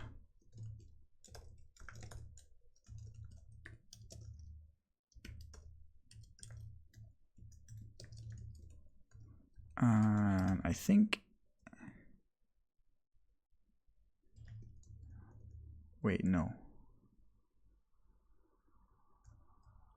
Yes, I think that's correct.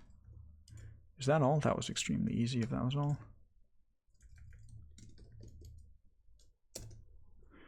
We should bring our test back for it.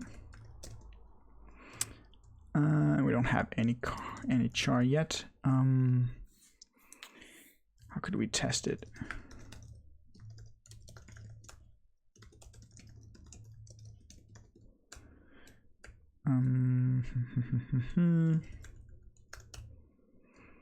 Let's say that we parse any character A, then we flat map, ignore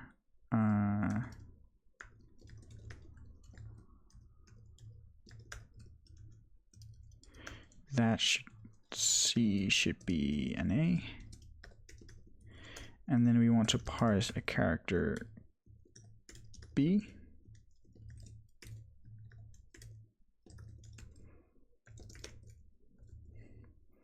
and then parsing an AB should give us a B, and the remaining output should be empty. I think.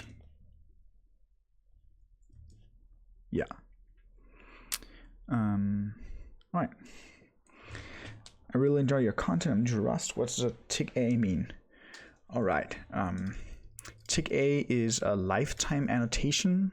It's one of the more sort of novel features of Rust. It means that, so in terms of borrows, like ownership and borrows, it means that this value is borrowed for some generic lifetime A, and the string that's returned is also borrowed from A. So that means that this borrow is sort of related to this borrow. And the reason that you need the lifetime in this particular case is that we also have another borrow here. So if we didn't have that, now you have one borrow here, one here, and one here. Rust doesn't know this borrow here. Does that refer to this guy or this guy? It doesn't know. So you need to tell it.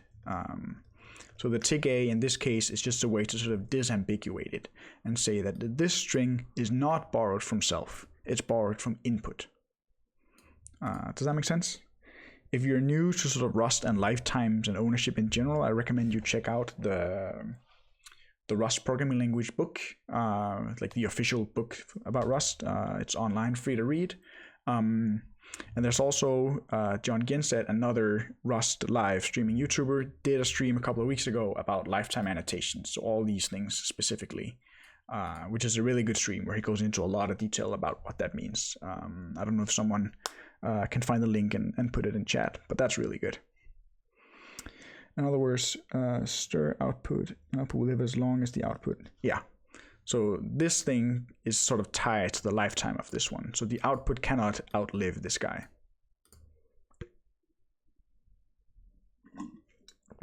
What was the name of the other stream guy? I think if you search for, oh, I have two keyboards here. I think if you search for that, it'll show up. And the stream series that he's doing is called like Crusts of Rust, and I think the particular one is called Lifetime Annotations. It was a really good stream. All right, so our flat map is working. Let's just, I think the last thing that we're missing now is this any character thing. It should be pretty straightforward. Any character returns just an any character. That's very similar to the character thing.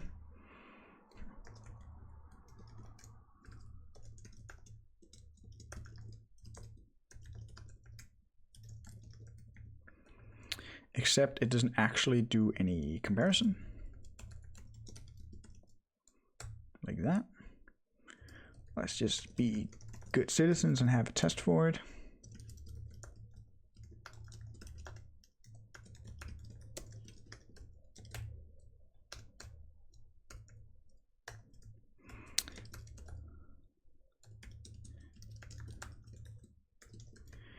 If we parse an A, A, B, we should get an A, and the B should still be left. There we go. Now I think this guy works. Hey, it does. And let's see if it passes. It does not. It does. Which one actually failed? 326. It's this one.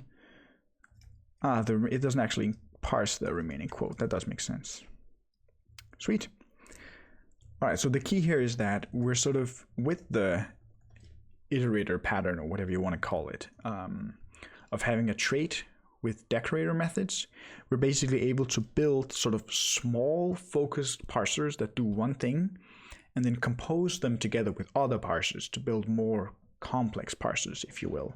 And this is very similar to the iterator, right? You're able to take simple iterators that just remove items that don't match a predicate and sort of combine them with other things that, so you can sort of layer this behavior in a sense, which is really powerful. And it applies to many other things. So a small aside, if you look at future in the standard library, future works exactly the same way.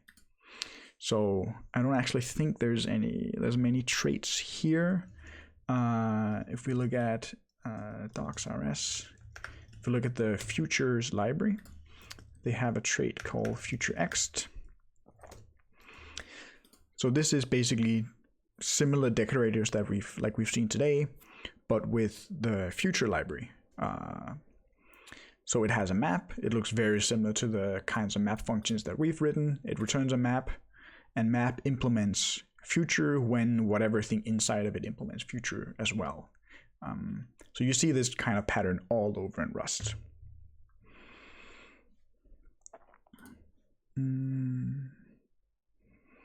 So what would terminate the lifetime of the Iterator?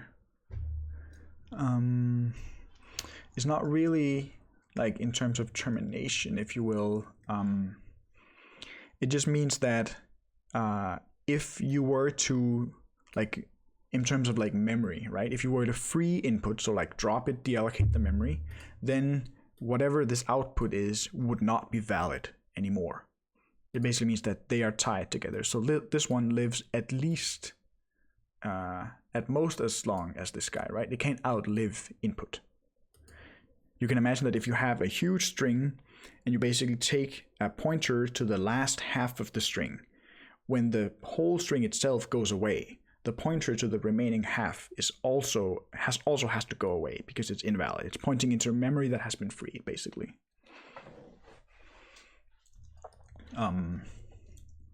But yeah, lifetimes is sort of a complicated thing, and there's quite a bit to wrap your head around in Rust, but it's not too bad. So I think we're actually able to, we should ignore this remaining quote, right?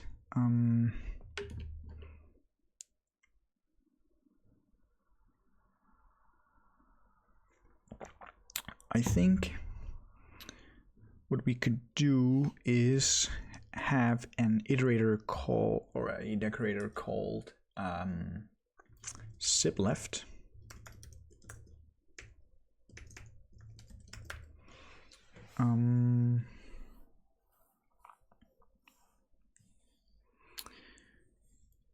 Yeah, so you can sort of think about, you can imagine that we have a decorator called, like if we have some left-hand side parser, let's say parser 1, zip, parser 2,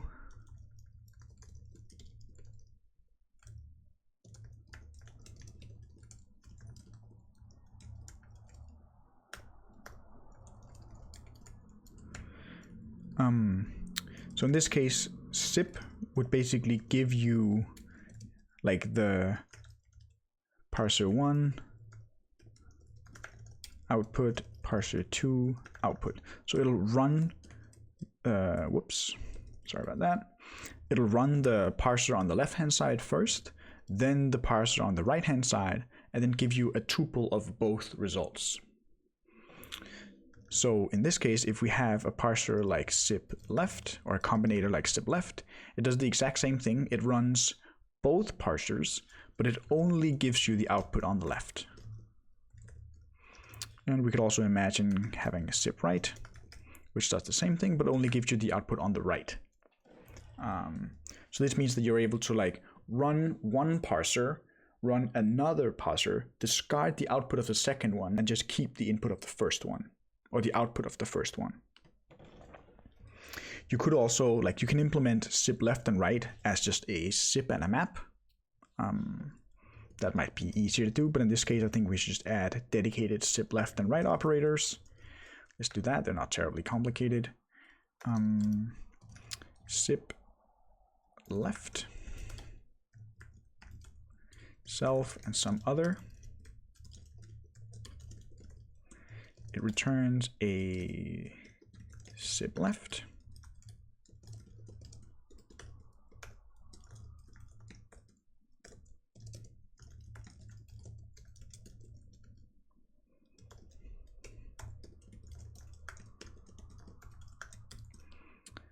P1, P2.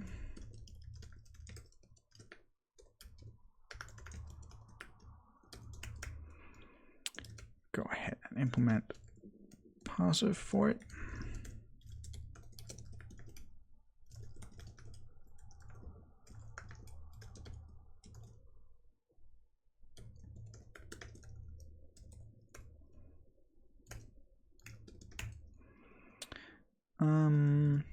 And the result is just very similar to what we've seen before. Whoops. Self parser, output 1, output 2. So this is parser, this is other, and other is applied to remaining. Let's just call this remaining 2, not to confuse ourselves. What we return is a tuple of remaining 2 and output 1 and output 2. And this guy needs to be P output, like that. Let's just have a test for it. Zip left.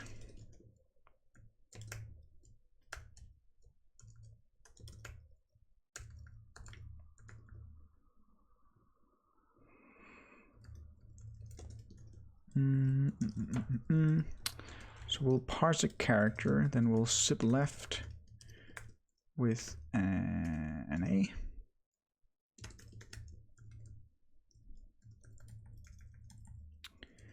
So we'll parse an X and an A, then we should get an A, and the remaining output should be empty. No, I did it wrong. God damn it. Zip left just returns output 1, like that.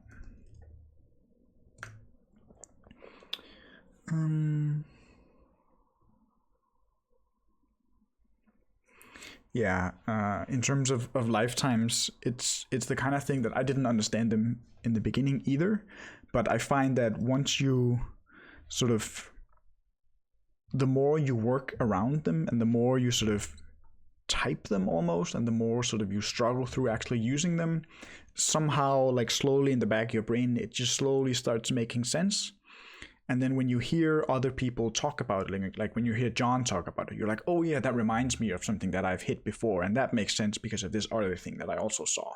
And then suddenly all the pieces kind of start to fall together, or sort of fit together. So I think that if you just sort of stick with it and try to sort of explain to yourself how things might work, you will get it. It's not that hard. I think our zip left is not correct. It has to parse an X first. And the character returns is the left one. There we go. Let's just add zip right as well for completion.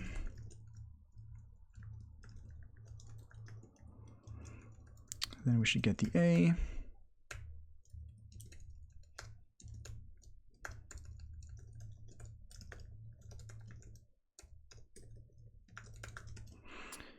So in this case, like, it would be super nice if you could do impl parse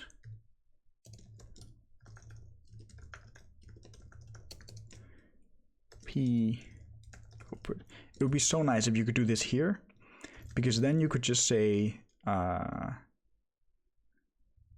you could probably do like self sip other map something, the output that we care about, like that. That should probably work. But like, you cannot use impl trait inside of traits, so you basically have to make dedicated structs for it, which is sort of annoying. But that is what we have. It's not too bad. So this is sip right.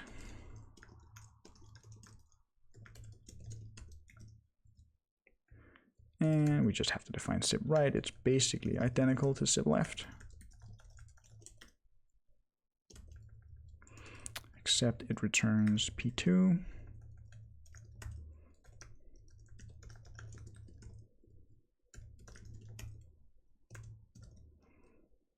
Like that. So now I think our string parser should be done.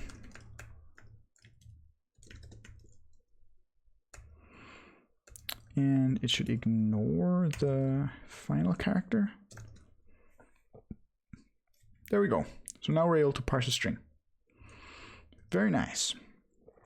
So now you can see we can basically build up more complex parsers, right?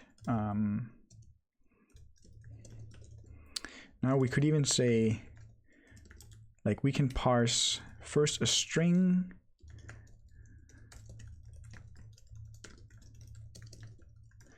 we can parse a string, and then we can say sip that with a like a number, then like until whatever, right? So we can build these parsers up out of smaller pieces.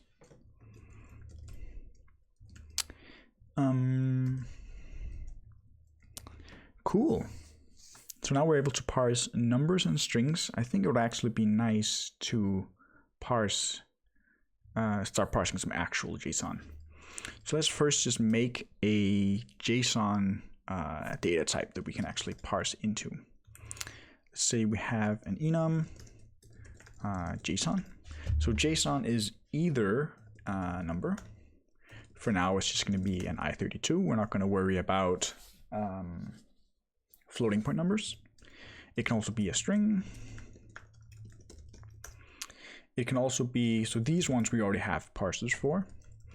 I think it would actually be nice if we just pulled out our string parser into its own function. Fn string, say JSON string.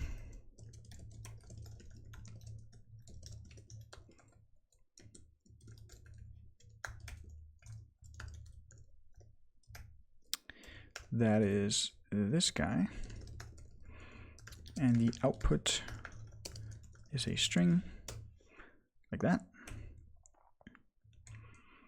No, let's just call it string. A JSON can also be an array, which is just a vector of JSONs, or it can be an object, which in our case is going to be, let's just make it a vector of strings and JSONs. You could make it a map if you wanted to, but I don't think we need to deal with that.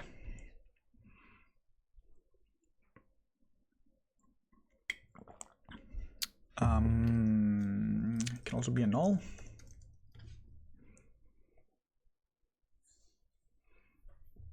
You can't have undefined in JSON, right? I don't think so. let's just look at what Saturday does. Booleans as well, obviously. Yeah.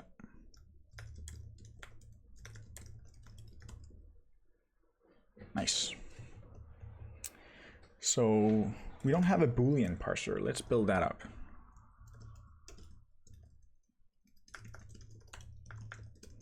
Parse true.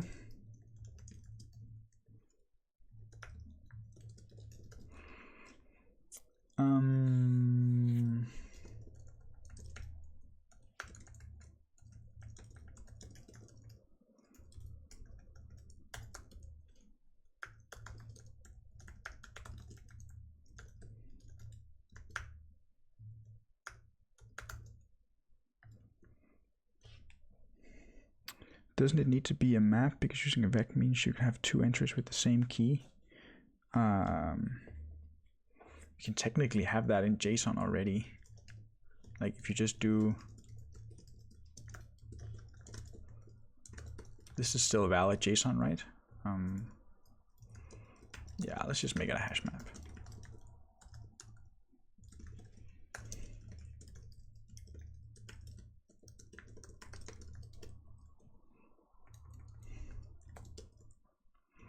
Like that.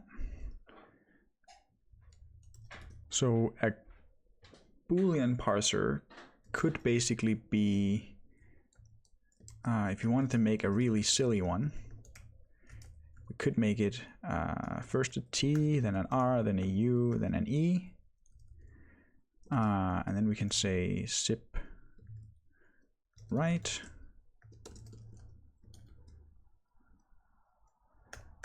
Or flat map as well.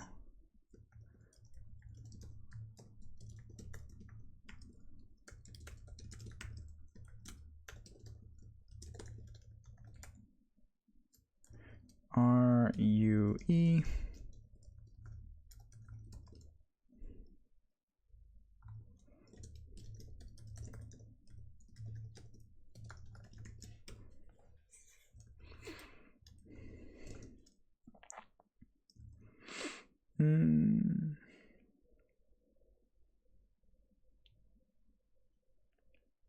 Yeah, I think having a hash map is fine. I'm pretty sure that if we look at what Saturday does, this is some sort of hash map-ish kind of thing. Map impl.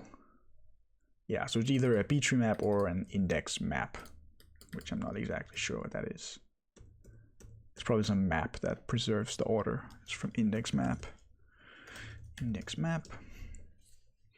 Hash table with consistent order and fast iteration. Yeah.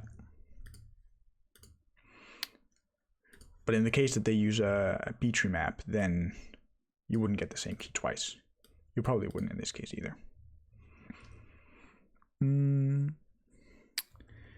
So this one should work. There we go. Let's make one for false as well. FALSE.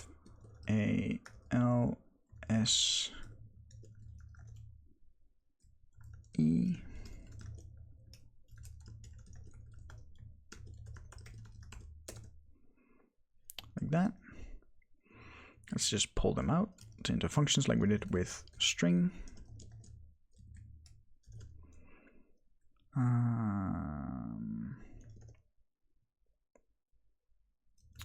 I think we're going to call this JSON string and say the output type is JSON. And then we can map JSON string like that. And then we can say this is, no, that's annoying. How would we then, because we still want to test it here.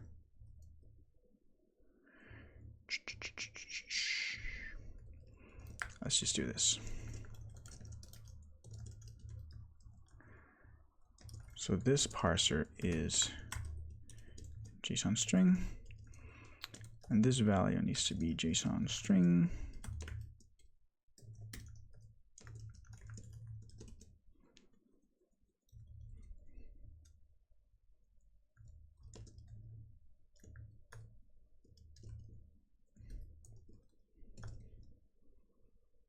that. Then we can make one JSON Boolean.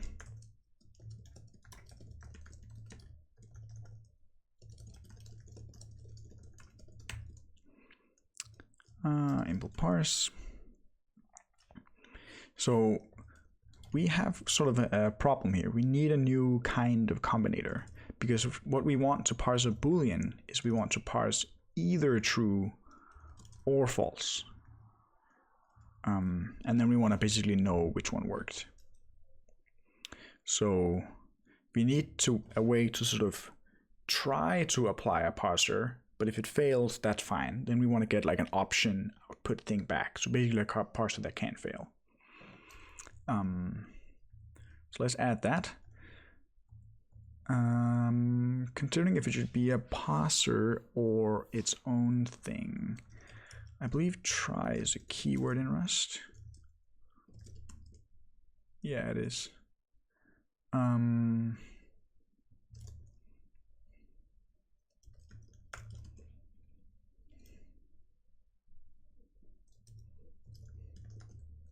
Because then we could have something like try true parser.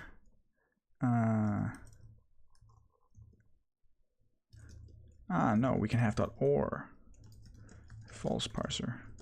We could do that.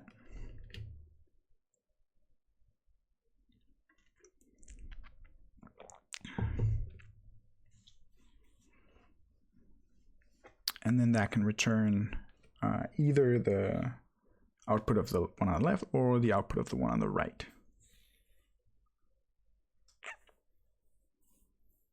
Let's do that. fn or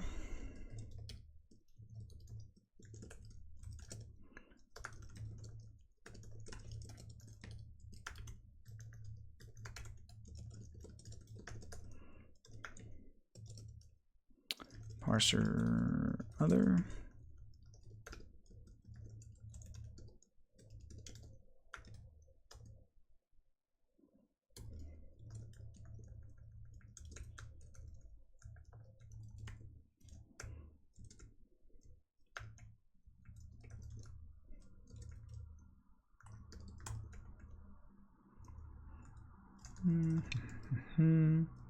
So what is the output? The output is either P1's output or it is P2's output, where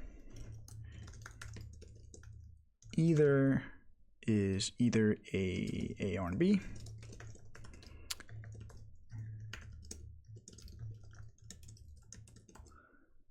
Like that. So we can say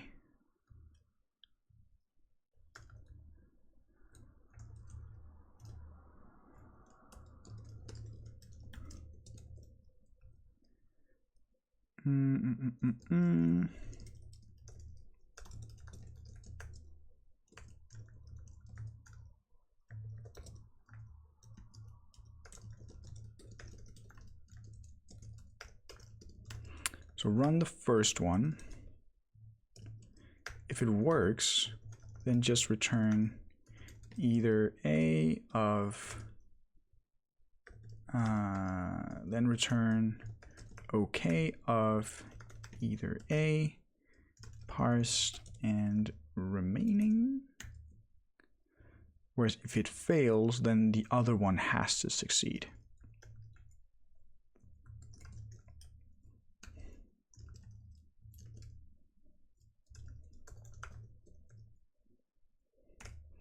And then we return OK,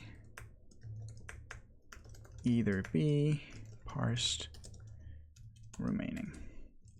So that means that if both parsers fail, then we'll see the output of the second one.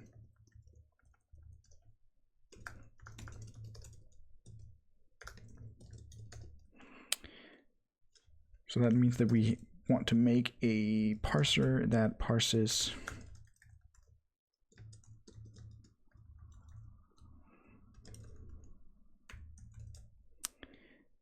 an A or a character B. And then if we parse A, we get back an either A,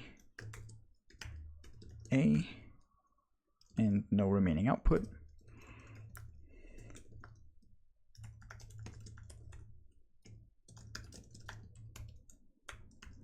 That. Very nice. Let's just check if we parse A, B.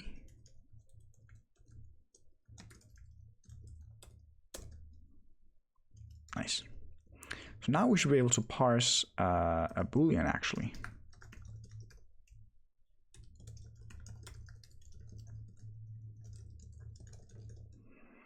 So our parser is this one. And then if we parse true, then we want true to come out, no input left. If we parse false, we want false. This obviously needs to be a JSON.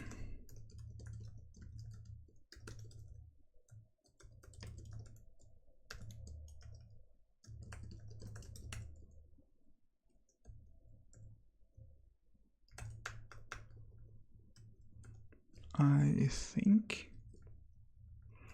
oh yeah, it takes a value inside it.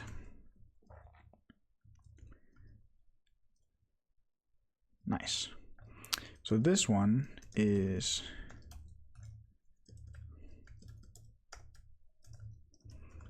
false parser.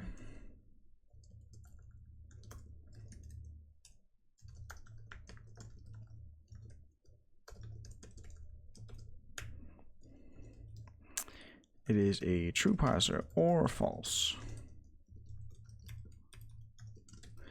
Map.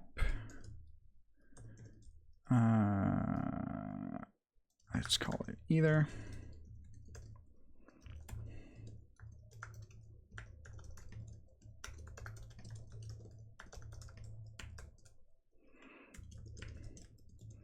JSON Boolean X.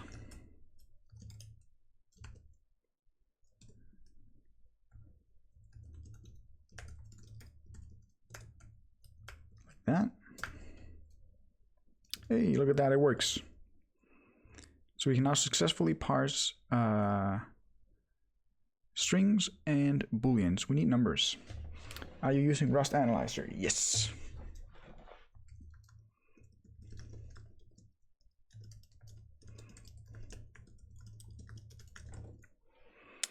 We're just getting a whole bunch of warnings about stuff that isn't being used. Let's just silence those warnings.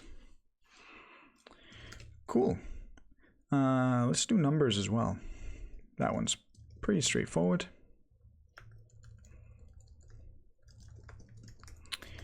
JSON number. I believe we already have a number parser. Yep. So that's just number, map, like that. What are we missing?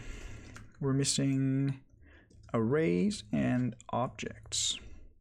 Let's do arrays next, they're funny. So you can consider arrays as being parse sep by. You can sort of consider arrays as being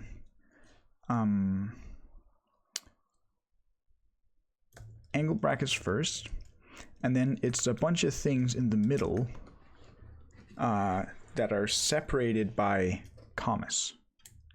So it would be kind of handy if we had a combinator, so we could parse, like, let's say parse an A, so any number of A's separated by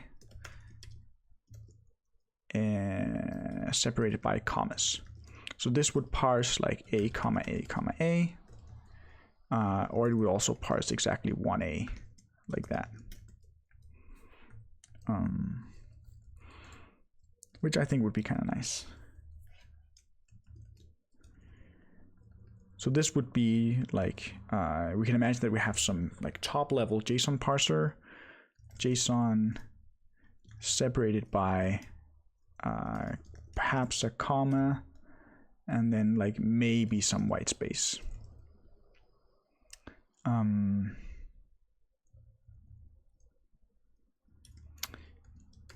Yeah, so let's do that. Let's build this set by combinator.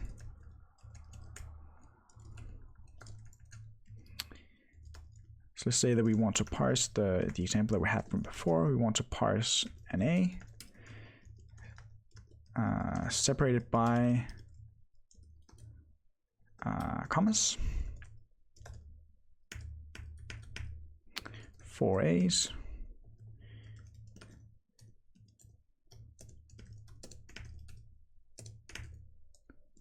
and the remaining output should be nothing,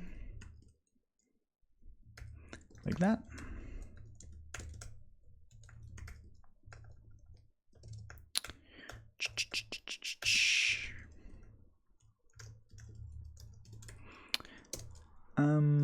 Set by. Hopefully you see the pattern now. Like most of these methods are the same. In fact, we can just copy and paste that one.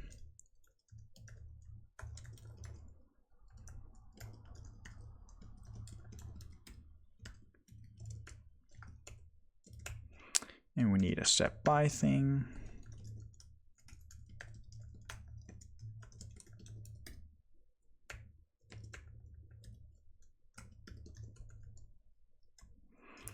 The output type is a vec of P's output.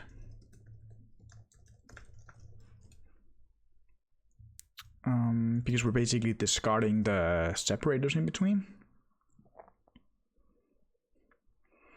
Tips for someone that just started programming in Python. This stream might be a bit over your head if you're just getting started. In terms of like learning how to program, I recommend just like picking some project and then figuring out how to build it. Once you're sort of familiar with the language and know the syntax at least a little bit, having something concrete to build is definitely the way to learn. So if you built a simple calculator, try to think like how could you expand that, or how could you build another thing that sort of builds on top of what you've already done. And then when you've done that for 10 years, you're that's sort of how you learn, right? That's at least one way that you could go about it. I don't think this other is a great name. Let's call it separator.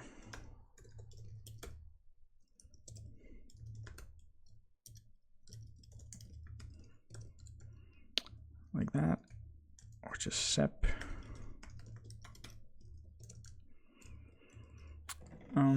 So how should that work? We need like some accumulator thing.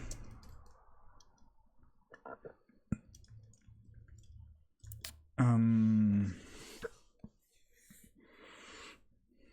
then we need to apply the first parser, then apply the second parser, and then keep doing those two parsers in a loop until the second one fails. So let's say let's say the remaining output. At first, that's just the input. And then we go into a loop where we say let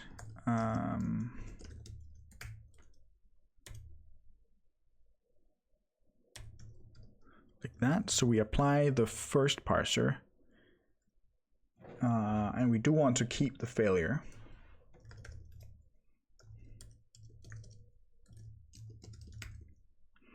Then we apply the second parser, and that one is allowed to fail, so we match on that. We say if self sep parse remaining If it succeeds, we don't really care. If it fails, we don't really care about the error either. We just know that we're done. So we return OK of the output and whatever's remaining.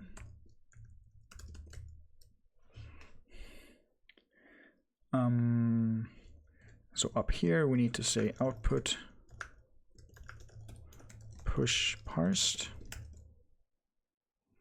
I think this is what we want.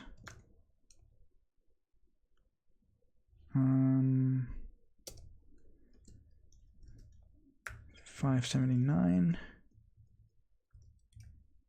That didn't match. Expected a... yeah. So if the separator parser does succeed, we get some new output that we don't care about, but we get also a new like remaining amount of the input basically. So the issue before was that we were consuming the A, but we weren't consuming the comma. It did match, but next time we went into the loop, we would still be at the comma, but we were trying to parse an A.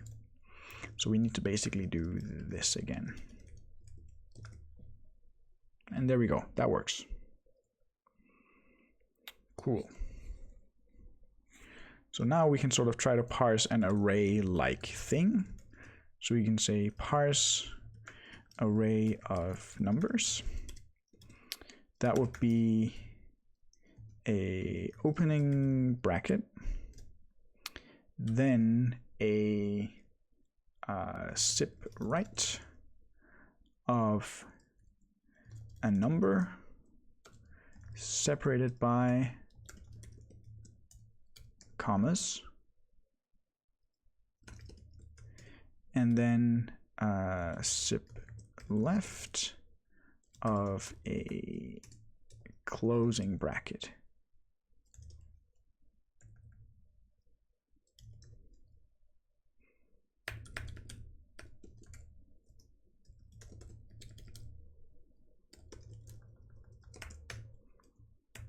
Like that.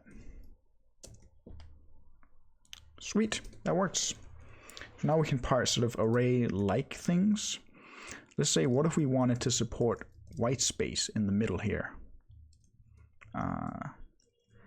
Let's do that.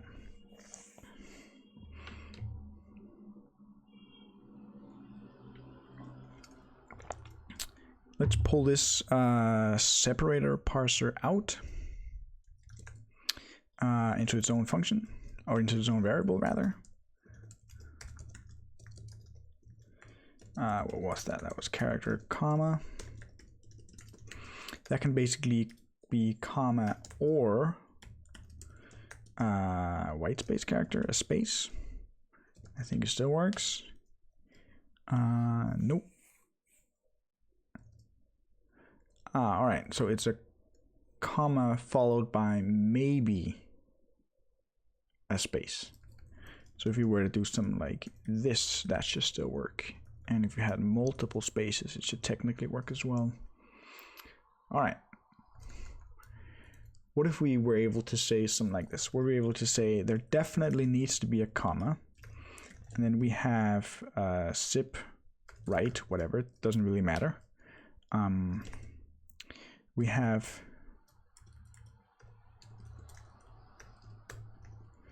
let white space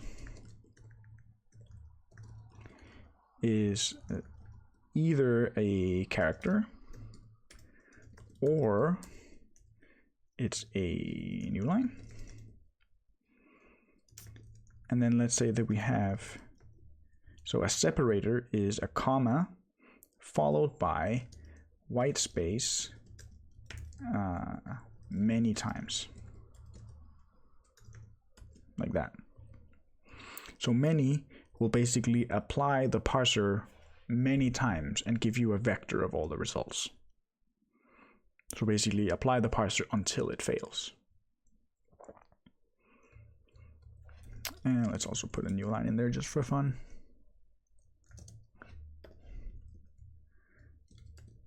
So the thing that we're missing here is the many function. Let's do that. So many takes some other parser, and it returns an impl parser where the output is a vector of p's output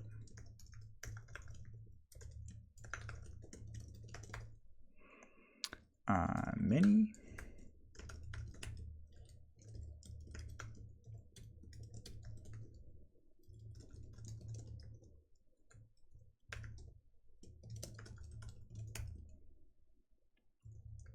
I keep calling this one parser, it's just parse.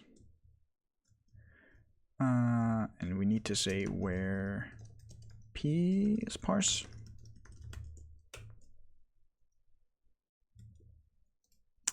And we need to implement parse for many.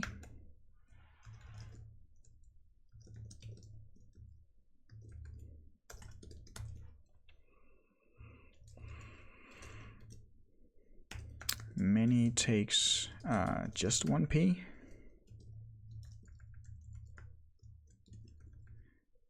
And it's very similar to the separator that we did before. We just don't really have a separator. Open a loop. Say match self parser parse remaining.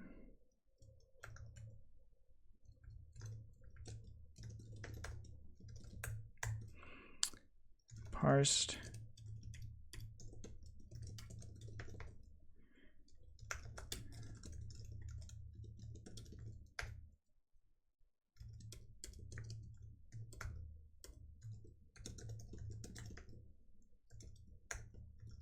If we get an error, we don't really care about the error. We just return OK of the output and whatever's remaining. So the key here is that a many parser can basically never fail. It will just parse 0 occurrences. So I think this should work now, and it does. Sweet. We could even say like it also supports tabs.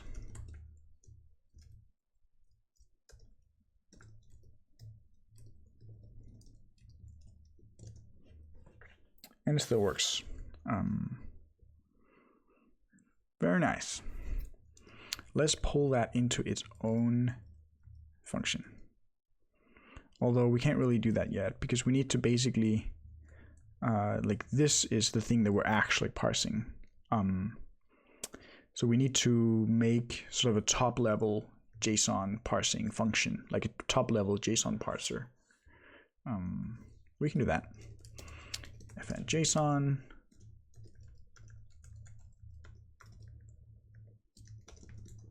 So that'll be the number. Or a Boolean, or a string, mapped,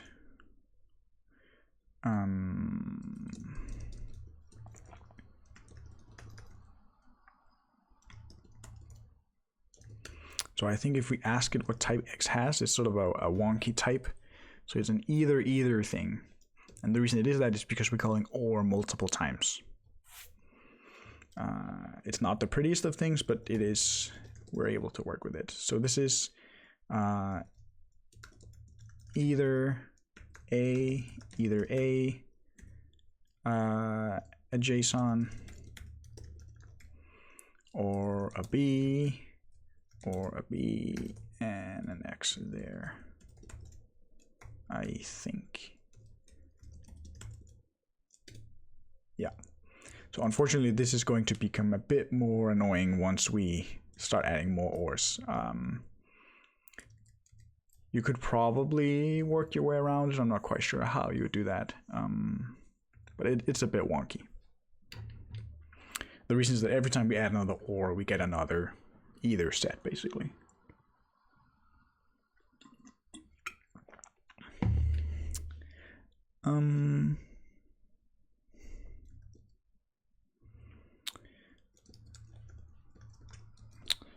Oh, what the hell did I do?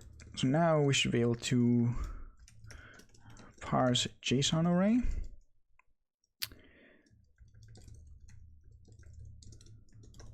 So the parser that we just want to apply is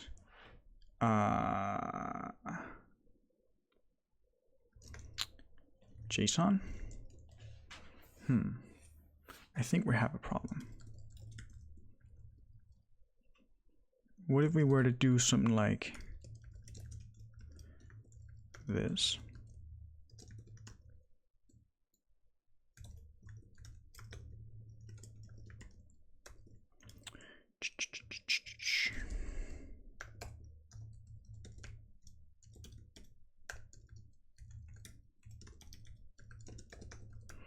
And say this one is not a number, but JSON.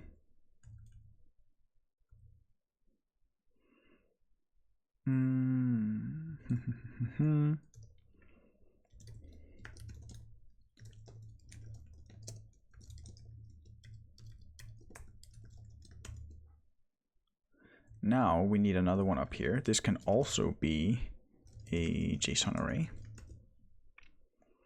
which is not going to work because that's unfortunate. How the hell are we going to address that?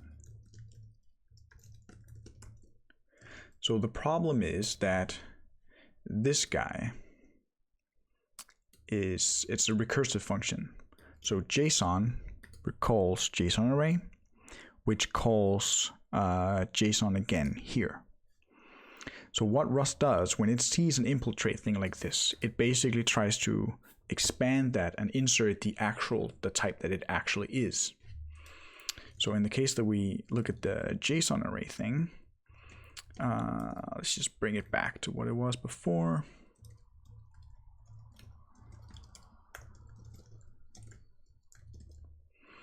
Like that.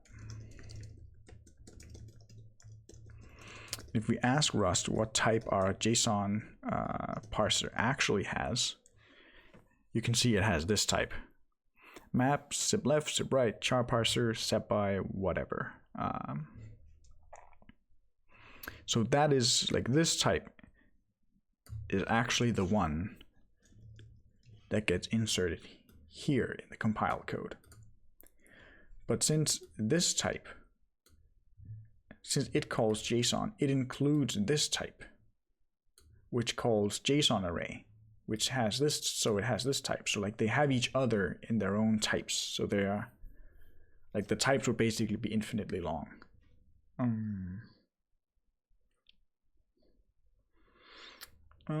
That's annoying.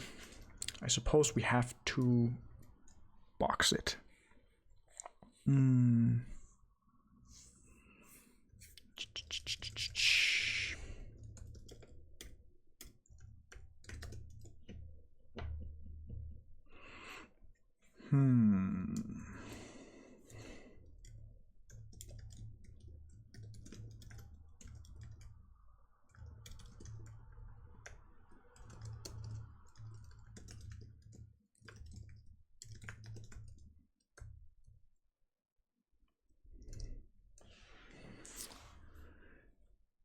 Because it requires cell sized.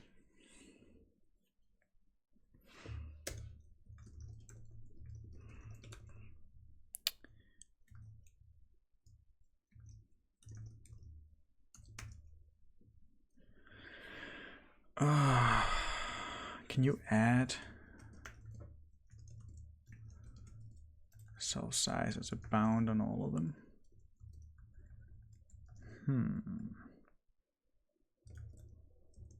That's extremely annoying.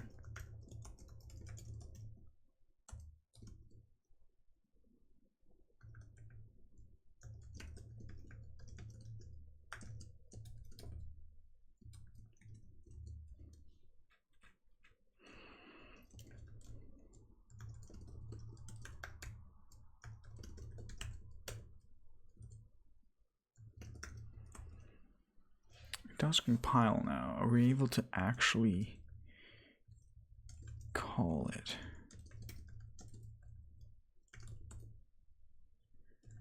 No, we cannot call map because map requires that the parser implements sized, which we just said that it doesn't.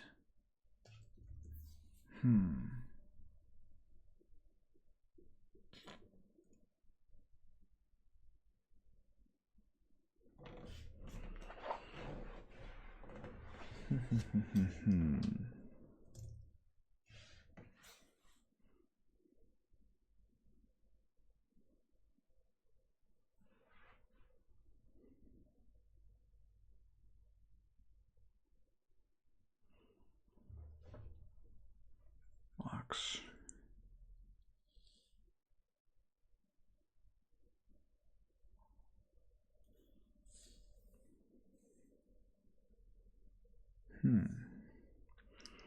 One way that we can solve it, well, no, that wouldn't even work. Low.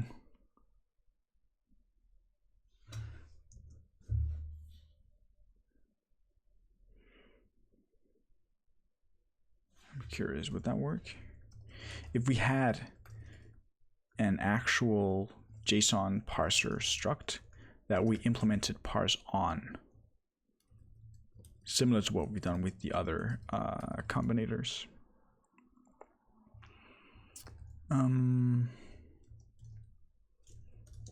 Let's give it a shot. JSON parser.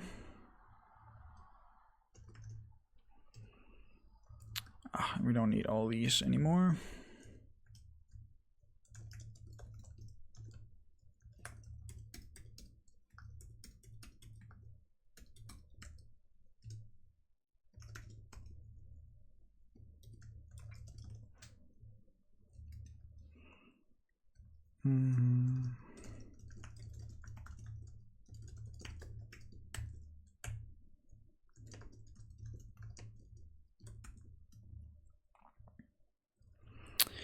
And then we implement parse for JSON parser.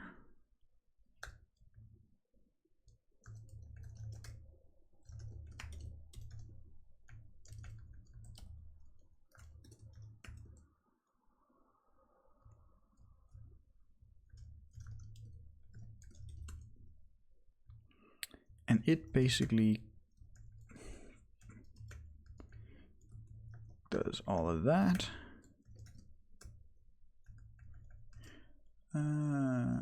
JSON parser.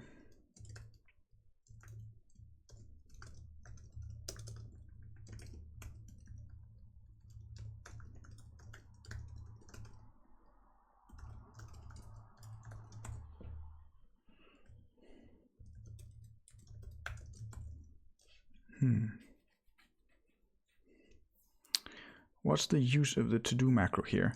So to-do basically panics or throws an exception. So it's just a way to sort of deal with the type errors and actually having to implement this method later. So if I had any type errors elsewhere in all the code that I just wrote, then I would see those first. It's just to not get overwhelmed with type errors and be able to take things sort of one bit at a time. So this does work. It's a bit unfortunate that we make like an inline parser every time, basically. I'm not sure if Rust would optimize that out. I don't think it matters for our particular project here. Yeah. So what type does X have?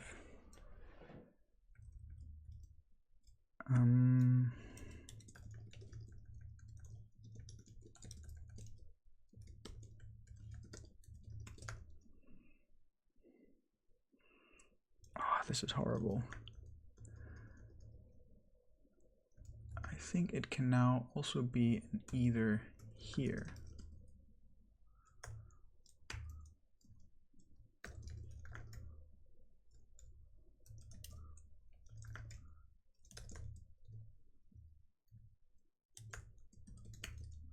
Like that. Wow, this is bad.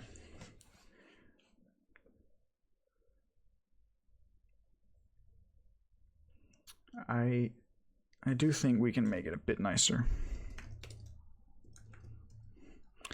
I think if we add a method on either to get the inner value, and then as long as they're the same type, I think that would work. So we impl either for A and A. So for some type A, let's just call it get. It takes self, returns an A, match self,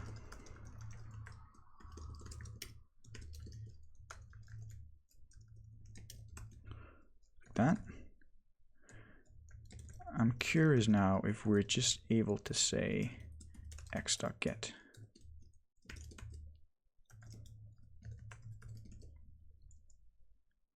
No, because they're not the same type. Fuck.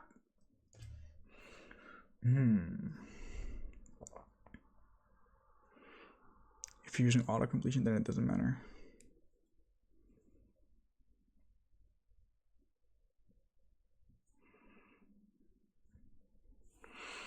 I'm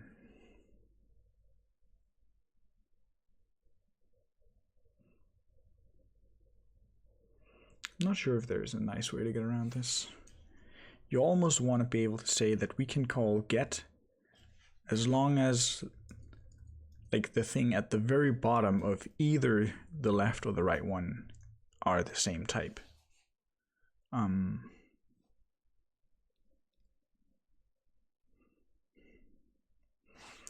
Okay, now I'm curious.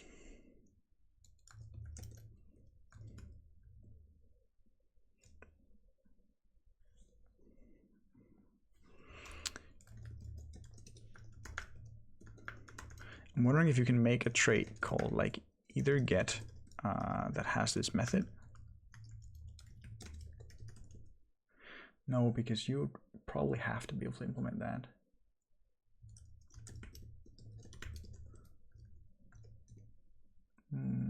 Let's see. So we want to implement either get for the base case.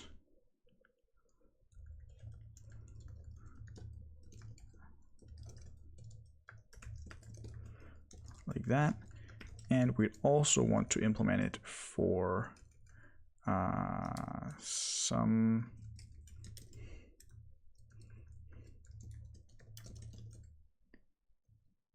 I'm getting confused here.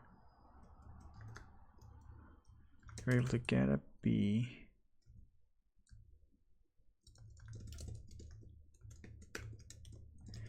Where A implements either get B. Yeah, that doesn't work because these two implementations are overlapping. Like we're basically implementing the same trait twice for the same type, which doesn't work. This would be really cool if you could do that though.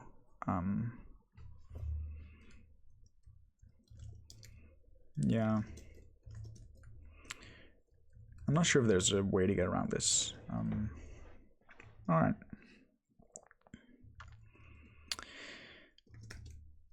Where were we?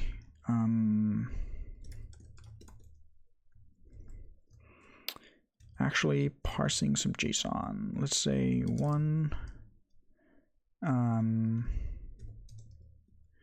foo should be JSON number 1.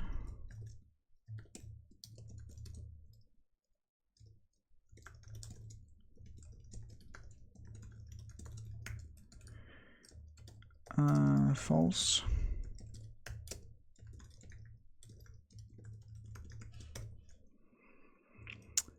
Expected JSON found vec. Right, that's because it's a JSON array.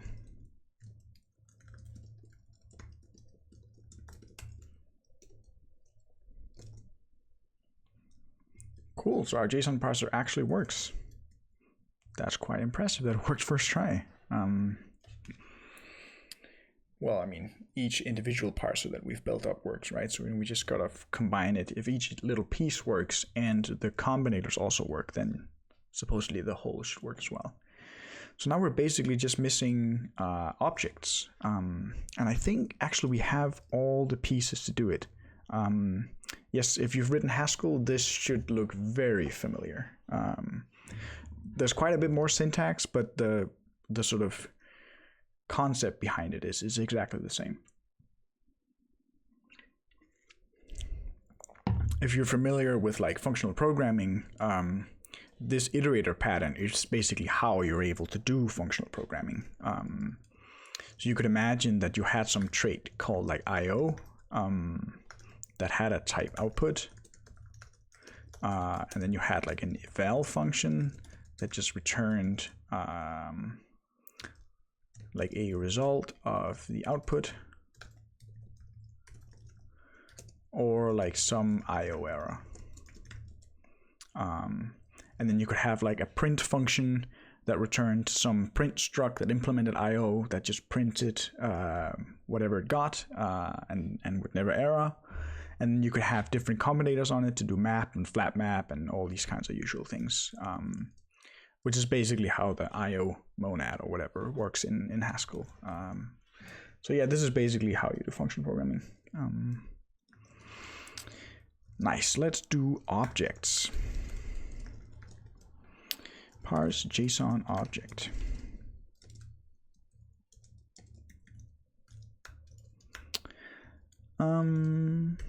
So that could be something like this. Foo goes to 1, 2, 3.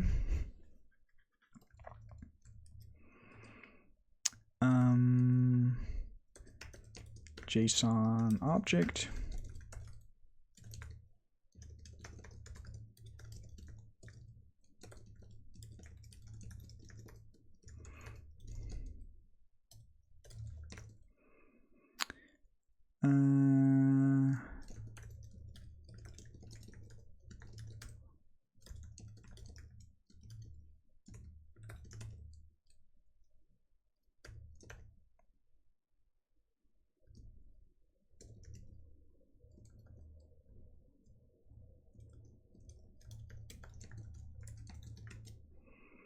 Unfortunately, there isn't a macro in Rust to make a map.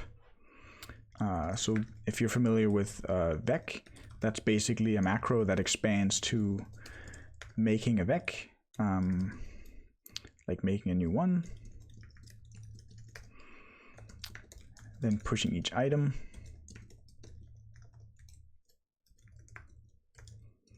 like that. So these are basically equivalent, sort of. This one does quite a bit more optimizations. But there isn't one, at least not in the standard library, to make a vector, make a hash map rather. So we have to make a literal one and insert each key and value manually. All right.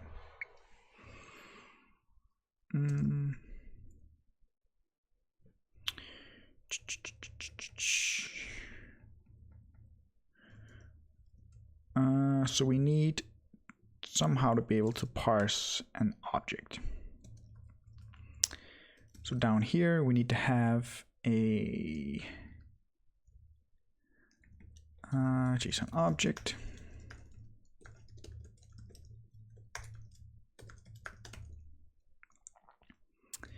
So an object is a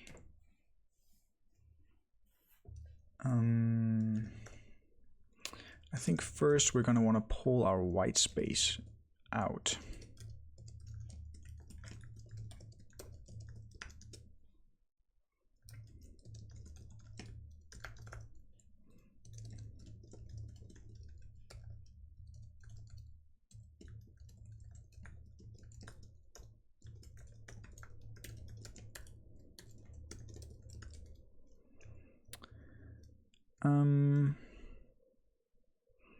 Let's just say it discards the white space.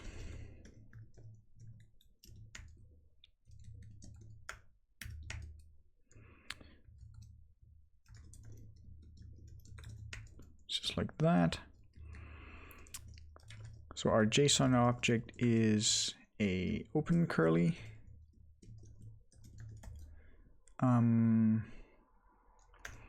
then zip right, white space, then it is a zip right,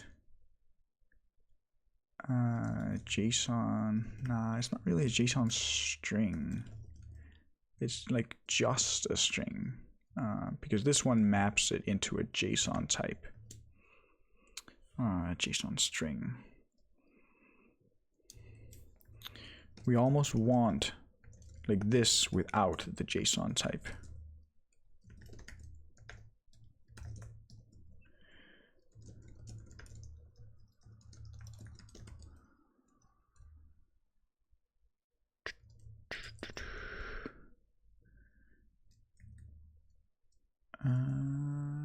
What did I do wrong?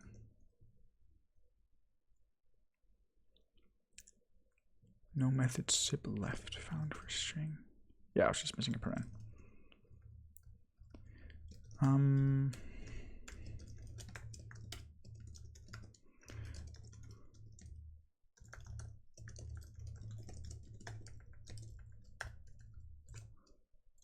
Like that.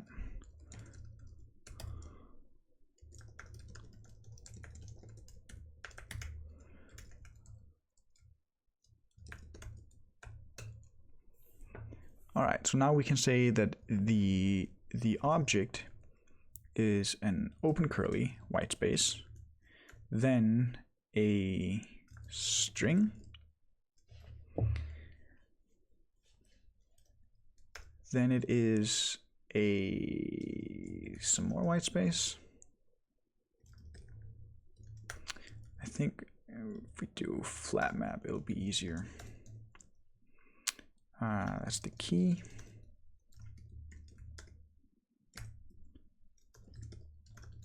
Key should be a string. Yep.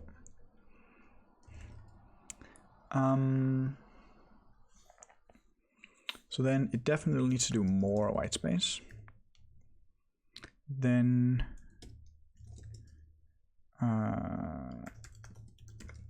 a colon.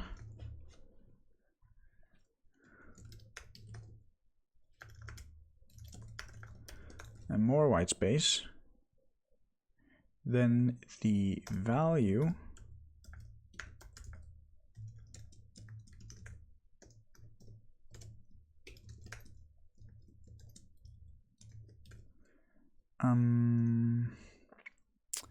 which is just JSON.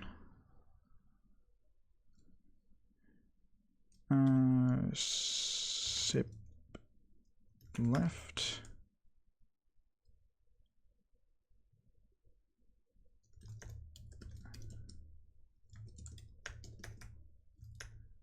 With white space.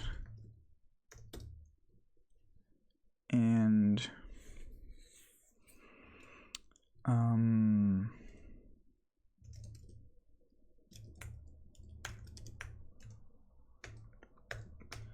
close curly. Fuck, this is crazy.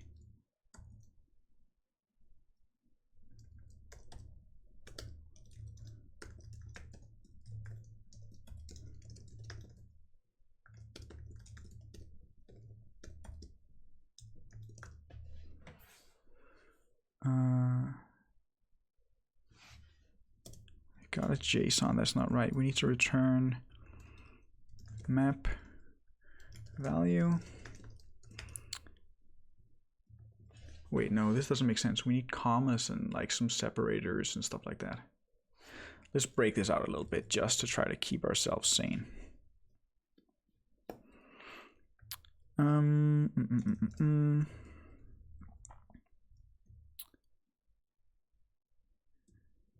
We can't even do that because it requires the key.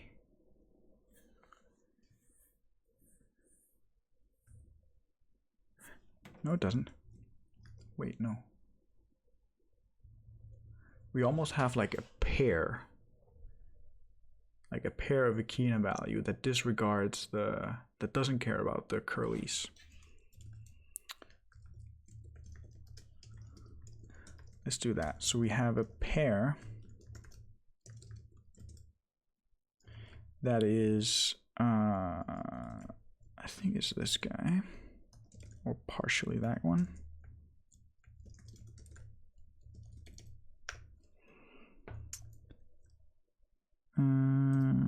So it parses the string first.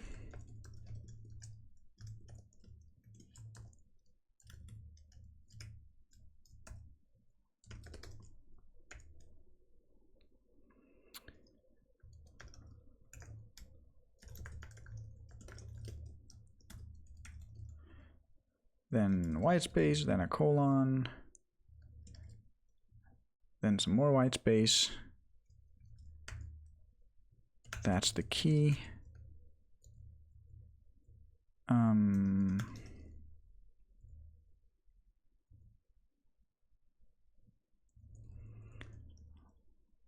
Let's say we have a key parser that just parses the key. We have a value parser.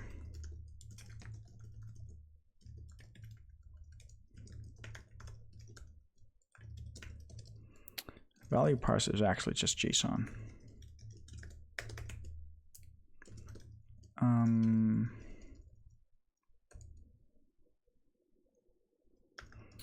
Optionally with white space after it.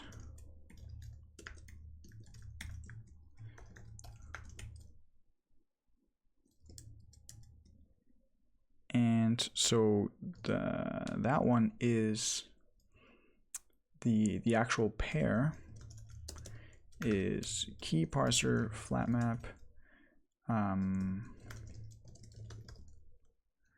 value parser map value key value.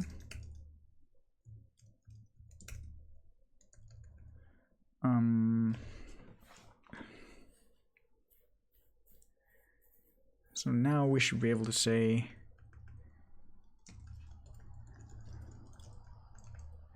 so that character, the open curly followed by white space, flat map,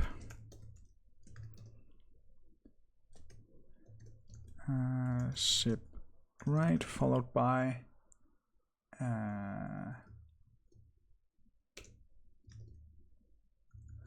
let's do flat map.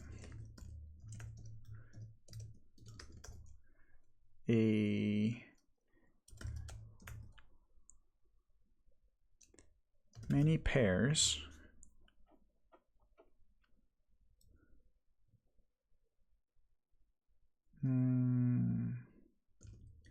map pairs is then a vector of keys and values. So we can say pairs into iter collect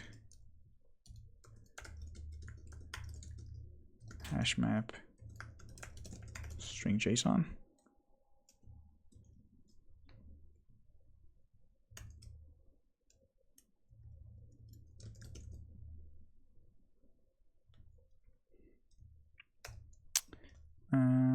Let map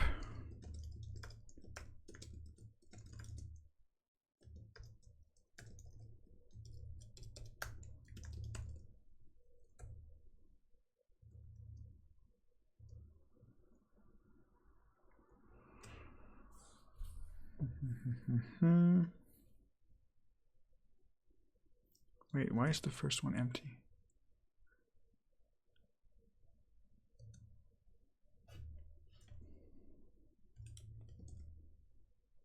What type does pairs have?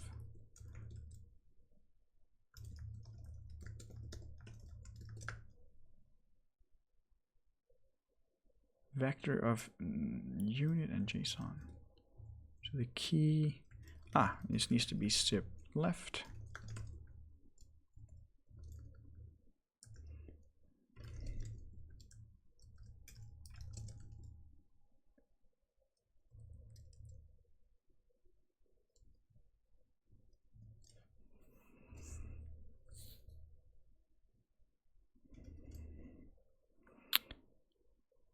Key has type string, which does not implement copy.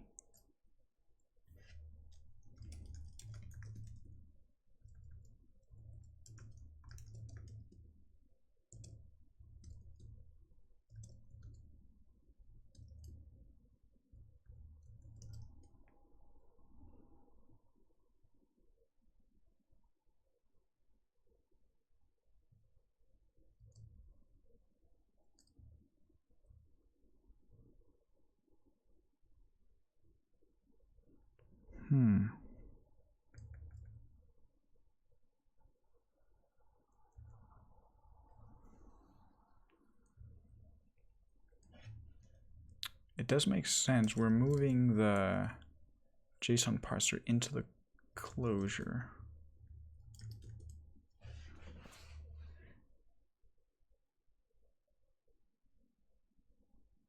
But that is what we want to do regardless. We're not using it outside.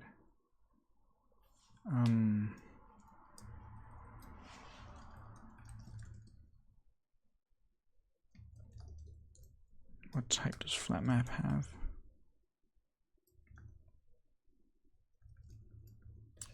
FN.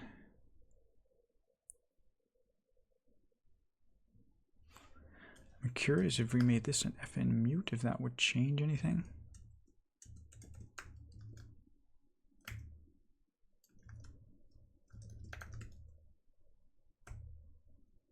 No. FN once.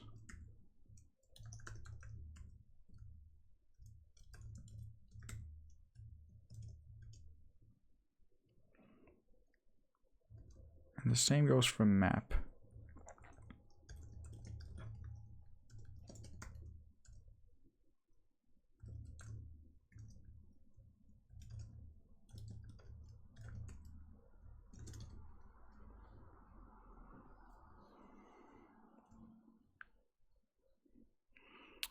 Closure may outlive the current function, but it borrows key.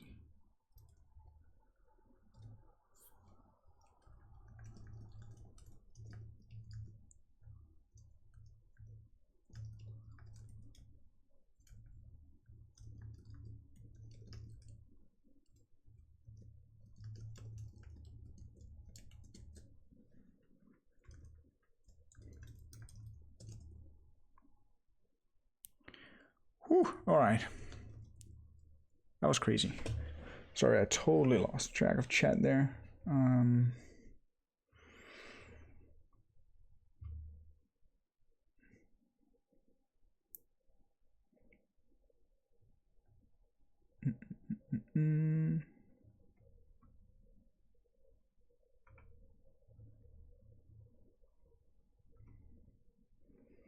don't really see. I see a lot of talk about Linux, which is cool. If there's any specific questions that you have, just add me in the chat and I'll see it. All right, so something's actually working. So we try to basically pull out each little part of our parsers because like this sort of mess was getting kind of crazy in Rust. So if you're familiar with Haskell, we don't have like do notation as you do in Haskell or for comprehensions, which you do in Scala, which are sort of really convenient ways around writing like deeply nested flat maps, which you could totally do this whole thing as just flat maps. But because there's no special syntax for it in Rust, it would slowly drift more and more to the right, which kind of sucks. So we have to pull them out into intermediate variables, which probably also makes things easier to read anyway. The reason we got a bunch of ownership errors is because this trait borrows key, but it expects to be able to return, so this trait, this closure in here, not trait, closure, borrows key, but it currently, like, it might outlive key. And the reason is that we had a couple of issues. The first one was that these ones were FN. I'm actually curious, if these were FN, would it still work? If you do move here, no. I think the issue is that these functions might technically, sort of at the type level, be called more than once. Whereas if you make them FN once, you basically guarantee to the compiler that they will only ever be called once.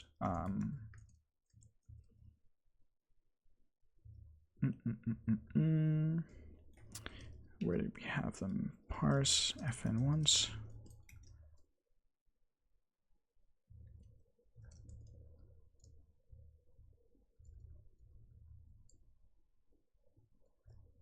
Wait, what did it look like the what we had before?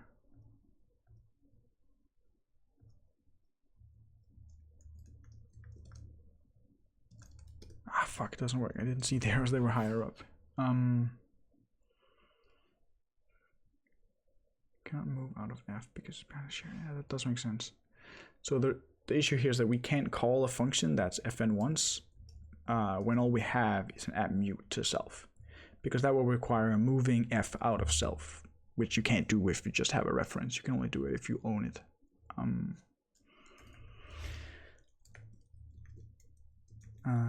Does it ever happen to you that you think you fixed your problem only to realize that you've introduced type errors in another place that you didn't notice? Or is it just me?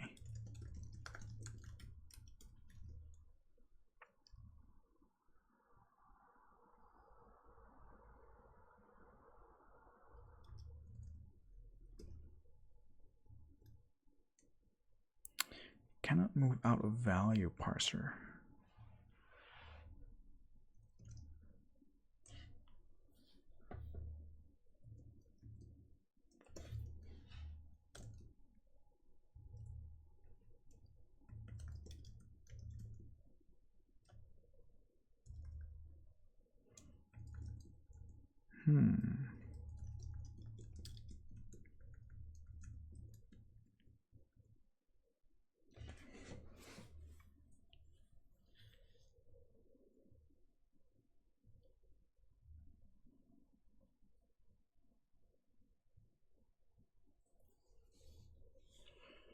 I'm curious if we didn't use flat map here, but just use a straight up zip, if that would work.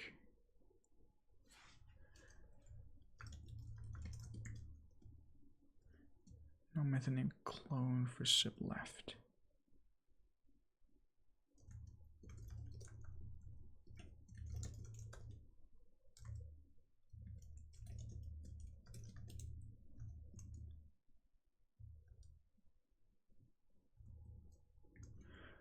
Do you then have to add clone everywhere?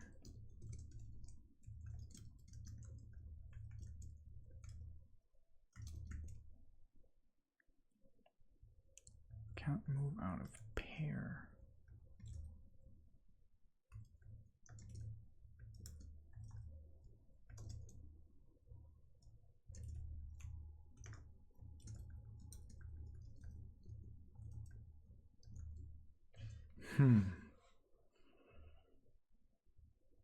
Is that because we need a move on the outer flat map?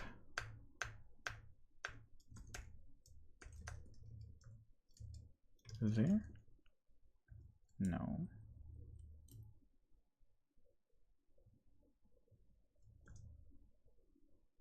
FN mute. Which does not implement copy. Captured out of variable.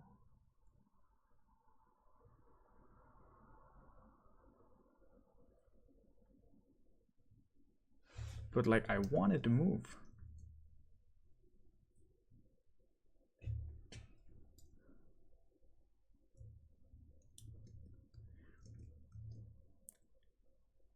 Pair a captured variable in FN mute. Ah, okay. Yeah, I see it. So the problem is that flat map, this one, takes an FN mute, which is technically callable more than once. So in this case, many takes an owned parser, which means that we move the parser into many. So the compiler can't guarantee that this particular closure will only be called once. But because you're moving pair into many, you cannot call the closure more than once, because that would be invalid. Like you've moved pair, you can no longer use it. But if flatmap were to call the closure twice, which from this signature is valid, then it wouldn't work. Because then the second time you were to call the function, pair would have moved. I'm not sure of a good way to solve it, however. like we could make these fn mute, fn once. Why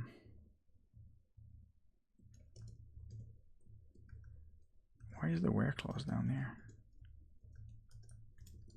That's when we added the where sized thing early on.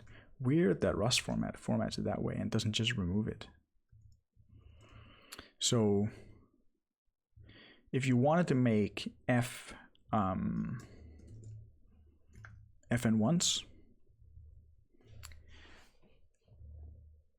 then we'd have to, you could do something like this. You could make this one an option.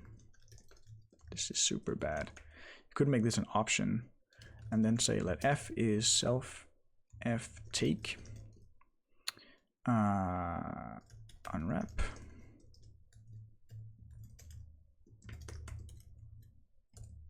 So take is an option or a method on option, which basically if you have a sum, then it gives you a sum of that value and it changes the option to be a none. So it's basically a way for you to take the value out of an option. And if there's nothing there, then take returns none. So this means that we would be able to call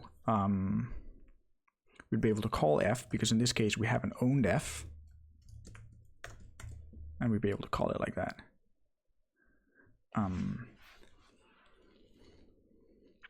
And like we know that you're only gonna call. Are you gonna call flat map more than once?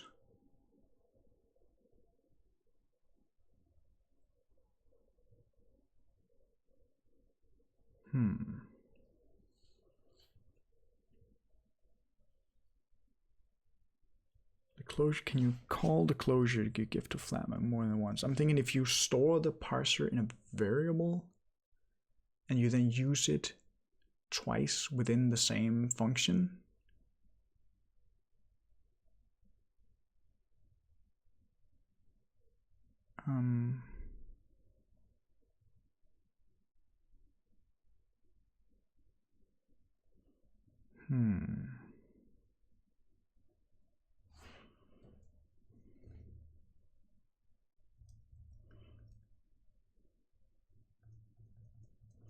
Let's not do this. And instead do the thing we did before, where we just sort of nest things inside each other like this. I'm curious, I wonder if there's a good way around that. I don't think we need moves anymore. I do believe move.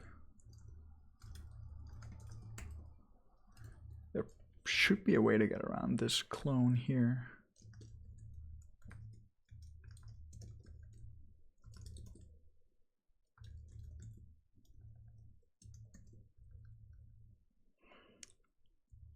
Anywho, this works, or rather it compiles. It probably does not pass the test. Nah.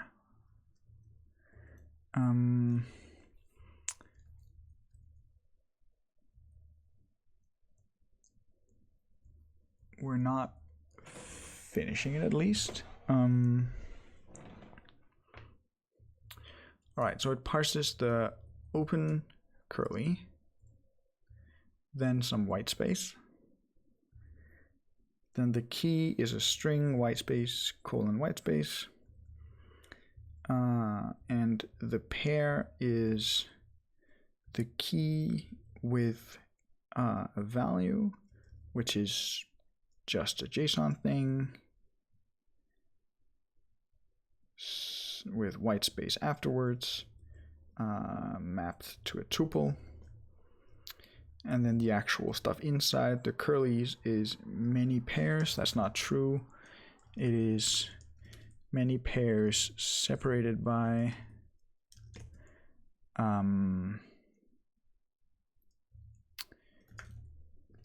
a comma,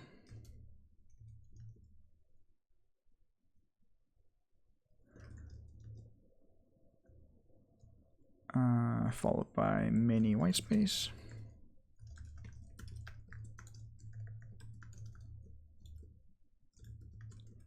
basically identical to what we had down here. Let's pull this out. Like that. We could actually just make this a function.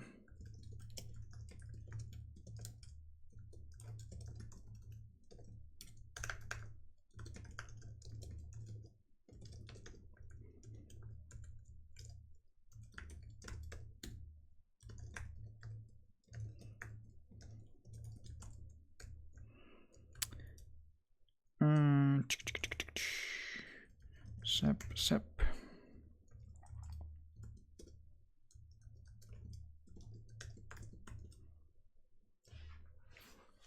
Separated by,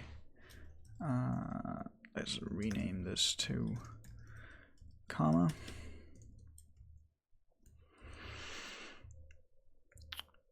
Pair separated by comma.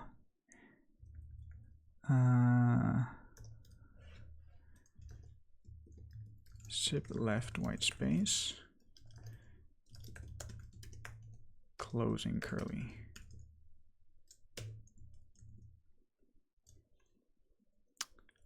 I am very curious if this works.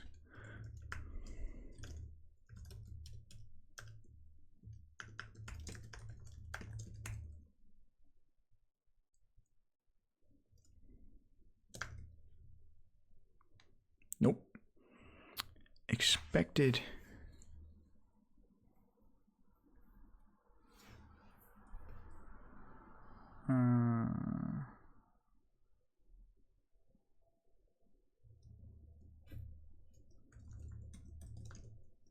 What's it saying? It expected it. I'm wondering, why are there those additional backslashes there in front of the ticks?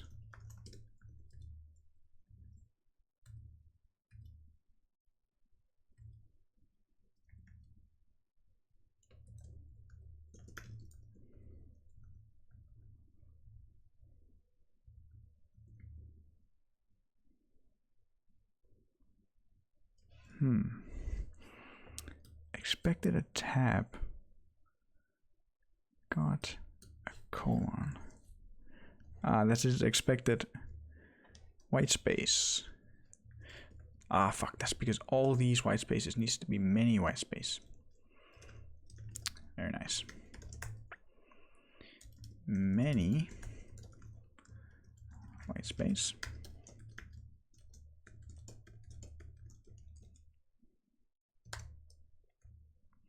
Because in this case, it'll do, if there is no white space after the colon, which there isn't in this case, or rather before the colon, then it'll just ignore it.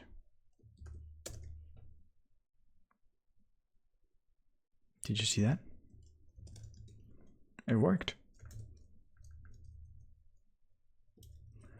Why is this one number?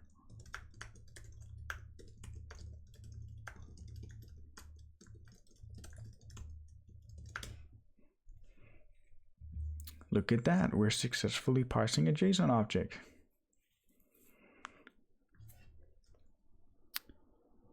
That's pretty cool. Obviously, this could be made quite a bit nicer, but it does actually work. Let's incorporate it into the main JSON parser. So instead, we just say JSON. Like that. That should still work exactly the same way.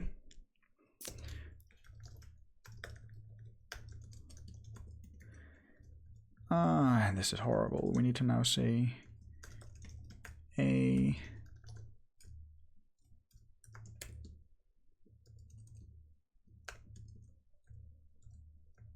like that, I believe. Is this RFC compliant? Yes. No, it's not. It's safe though, because it's Rust and there's no unsafe. I'm also starting to stream Rust development on Twitch. Congrats. I'll follow you when the stream's over. Right, it actually works. I think this is it for the JSON parsing. We have numbers, boolean strings, arrays, objects, and the parsers are recursive. Let's try to build a thing where we parse like a big JSON thing.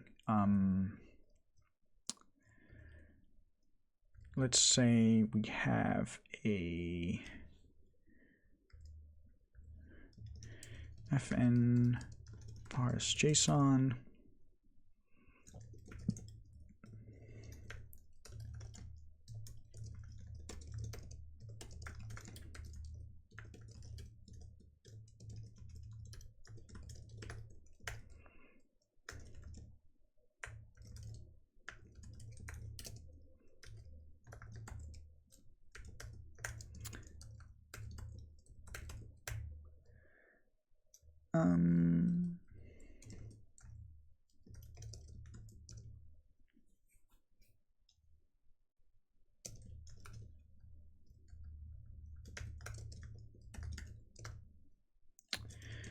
Let's make an example. Examples basic. What was our library called? JSON parser.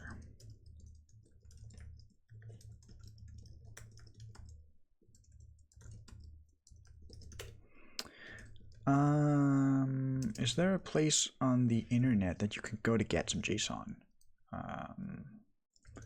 JSON example.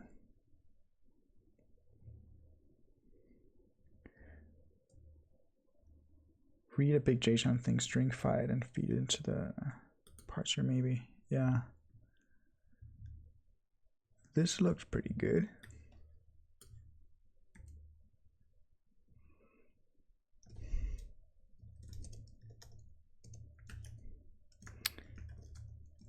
Examples.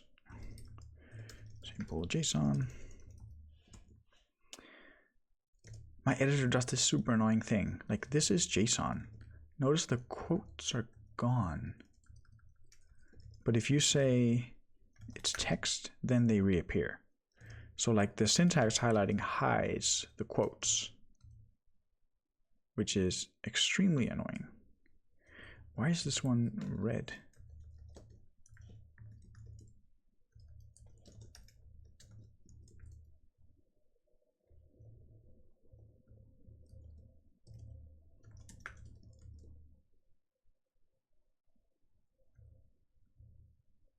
That's probably because there are typos. Or rather, the dictionary doesn't know about it. Why do you want type spell checking in JSON? Oh well, whatever. Let's see if we can actually parse this guy.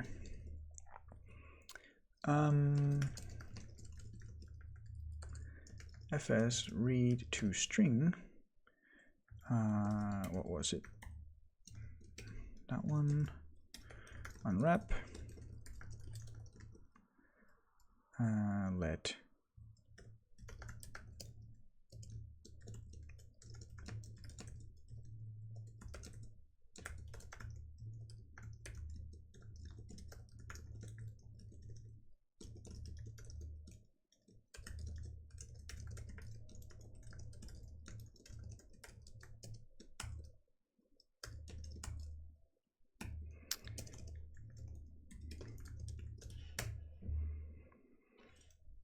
fuck, unexpected end of input. Why?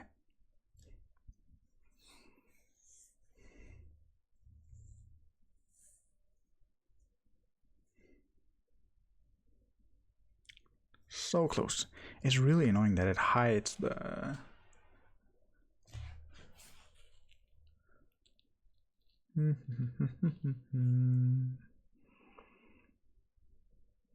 not sure this is valid. Oh, I see. Yeah, my Vim JSON whatever plugin hides all the quotes and stuff.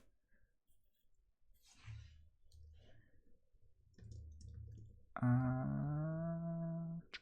think I know why. It's probably because there's an ending new line here.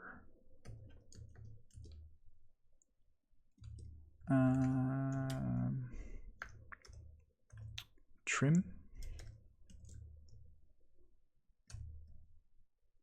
Returns a string slice with leading and trailing right space removed.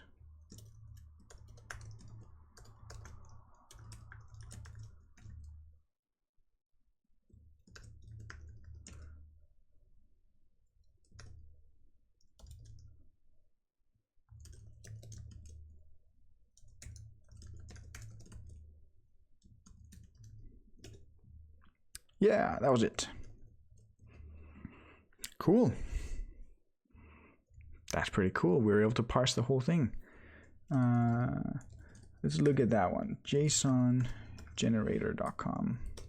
I would like one with like numbers and more nesting and that sort of stuff. Next version has been released. Whatever. This one has negative numbers, which we don't support. It has floats as well, which we don't support.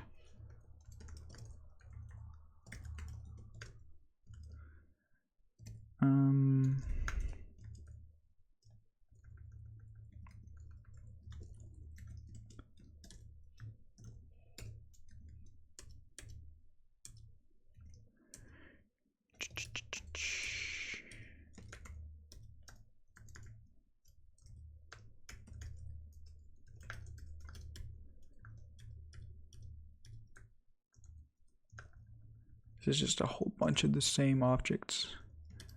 Let's only do one.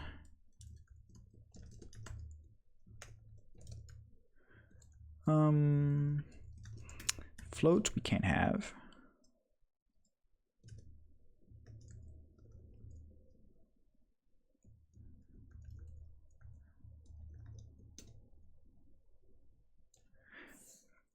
God damn it.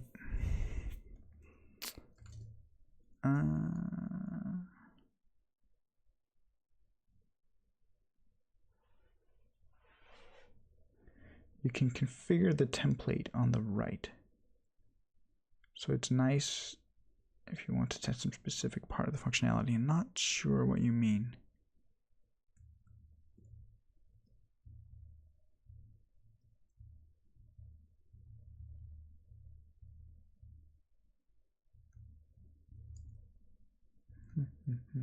I'm just checking if anything like obvious jumps out. If there's any like escaped quotes or anything like that.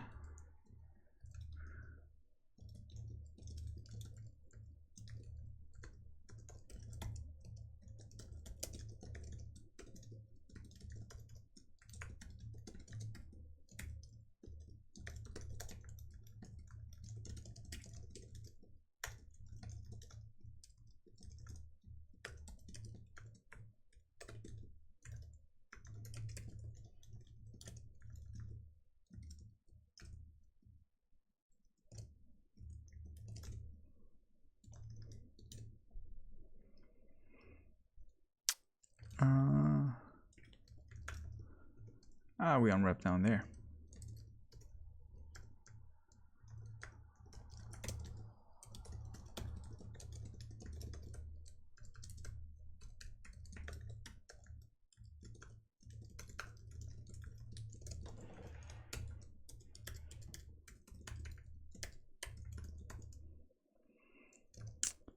And our JSON error doesn't implement display.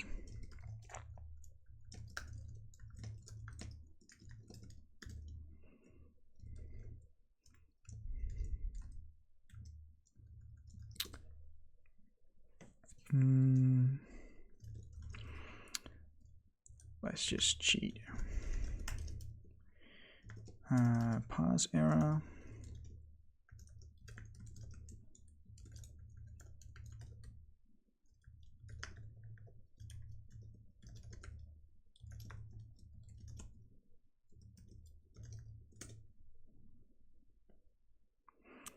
Expected that thing.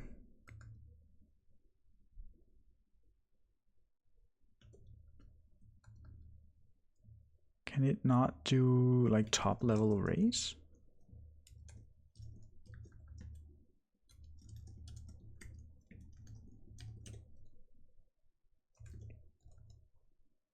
No, that's not it. Maybe an array of objects. Maybe.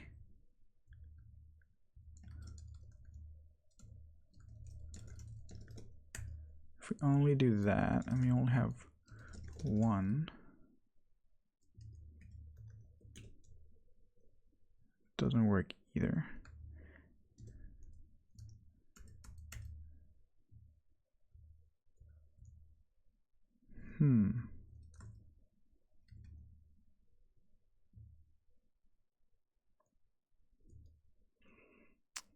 It's probably because we're missing some white space, ignoring here,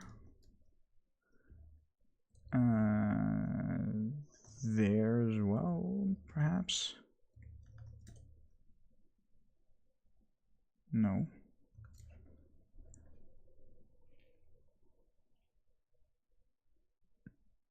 I think it cannot parse top level array.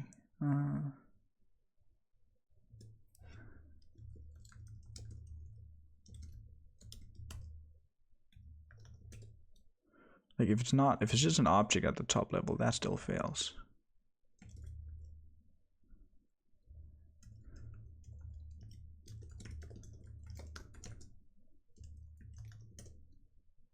So that works. If we make this one an array,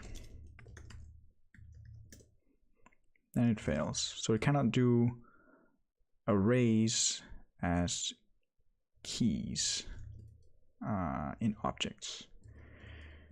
All right, let's add a test for that.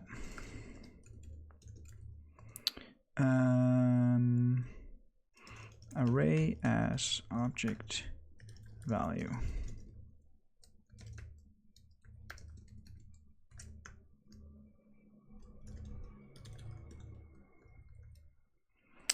So we should get an object with the key foo and a array of JSON number 1, 2, 3.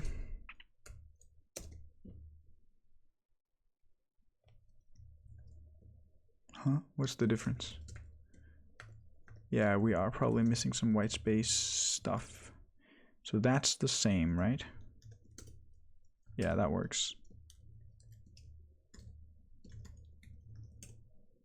That works.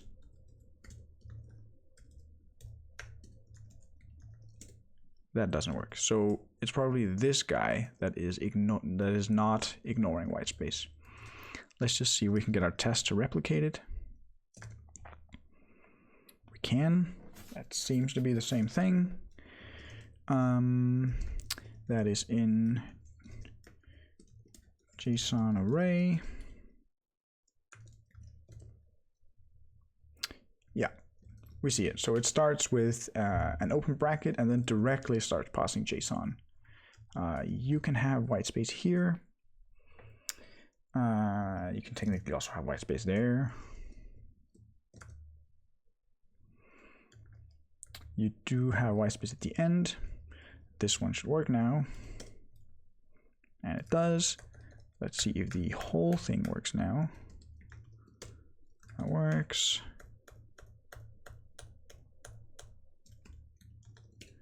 That works. I have a feeling the whole thing is going to work. Yeah. Sweet. Then we could do a pretty printer to basically go back the other way. I'll leave that up to you to do that. All right, that's pretty cool. We've basically built our own little JSON parser. Nice. I think we're going to cut the stream here. So if there's any final questions, now is the time. I think I will just commit this code and put it up onto GitHub.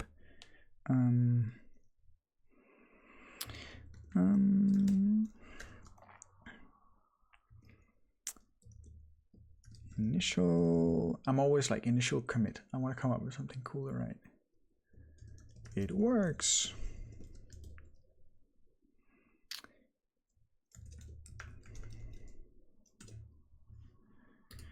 New repository. JSON parser.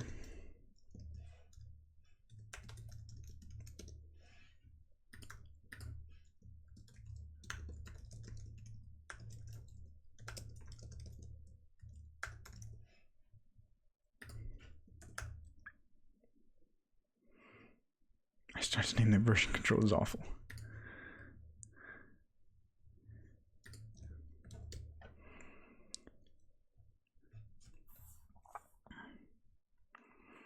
Does it handle escaped quotes inside string? No, it does not. It also doesn't handle negative numbers or floating point numbers. I mean, you have the repo here. You're welcome to submit PRs if you want to. I'll just throw the URL in chat. GitHub. That should be it. Yeah. Semi-feature JSON parser in about 3 hours. Yeah, thanks. If we were to make it actually better, like there's a whole bunch of things that we could pull out. You could imagine having some sort of ignore white space combinator. So instead of doing this all the time, you could just be like dot white space. That will clean it up quite a bit. We should probably support escaped quotes inside of string, negative numbers and floats as well. I'd also like to figure out this ownership business that we were struggling with before.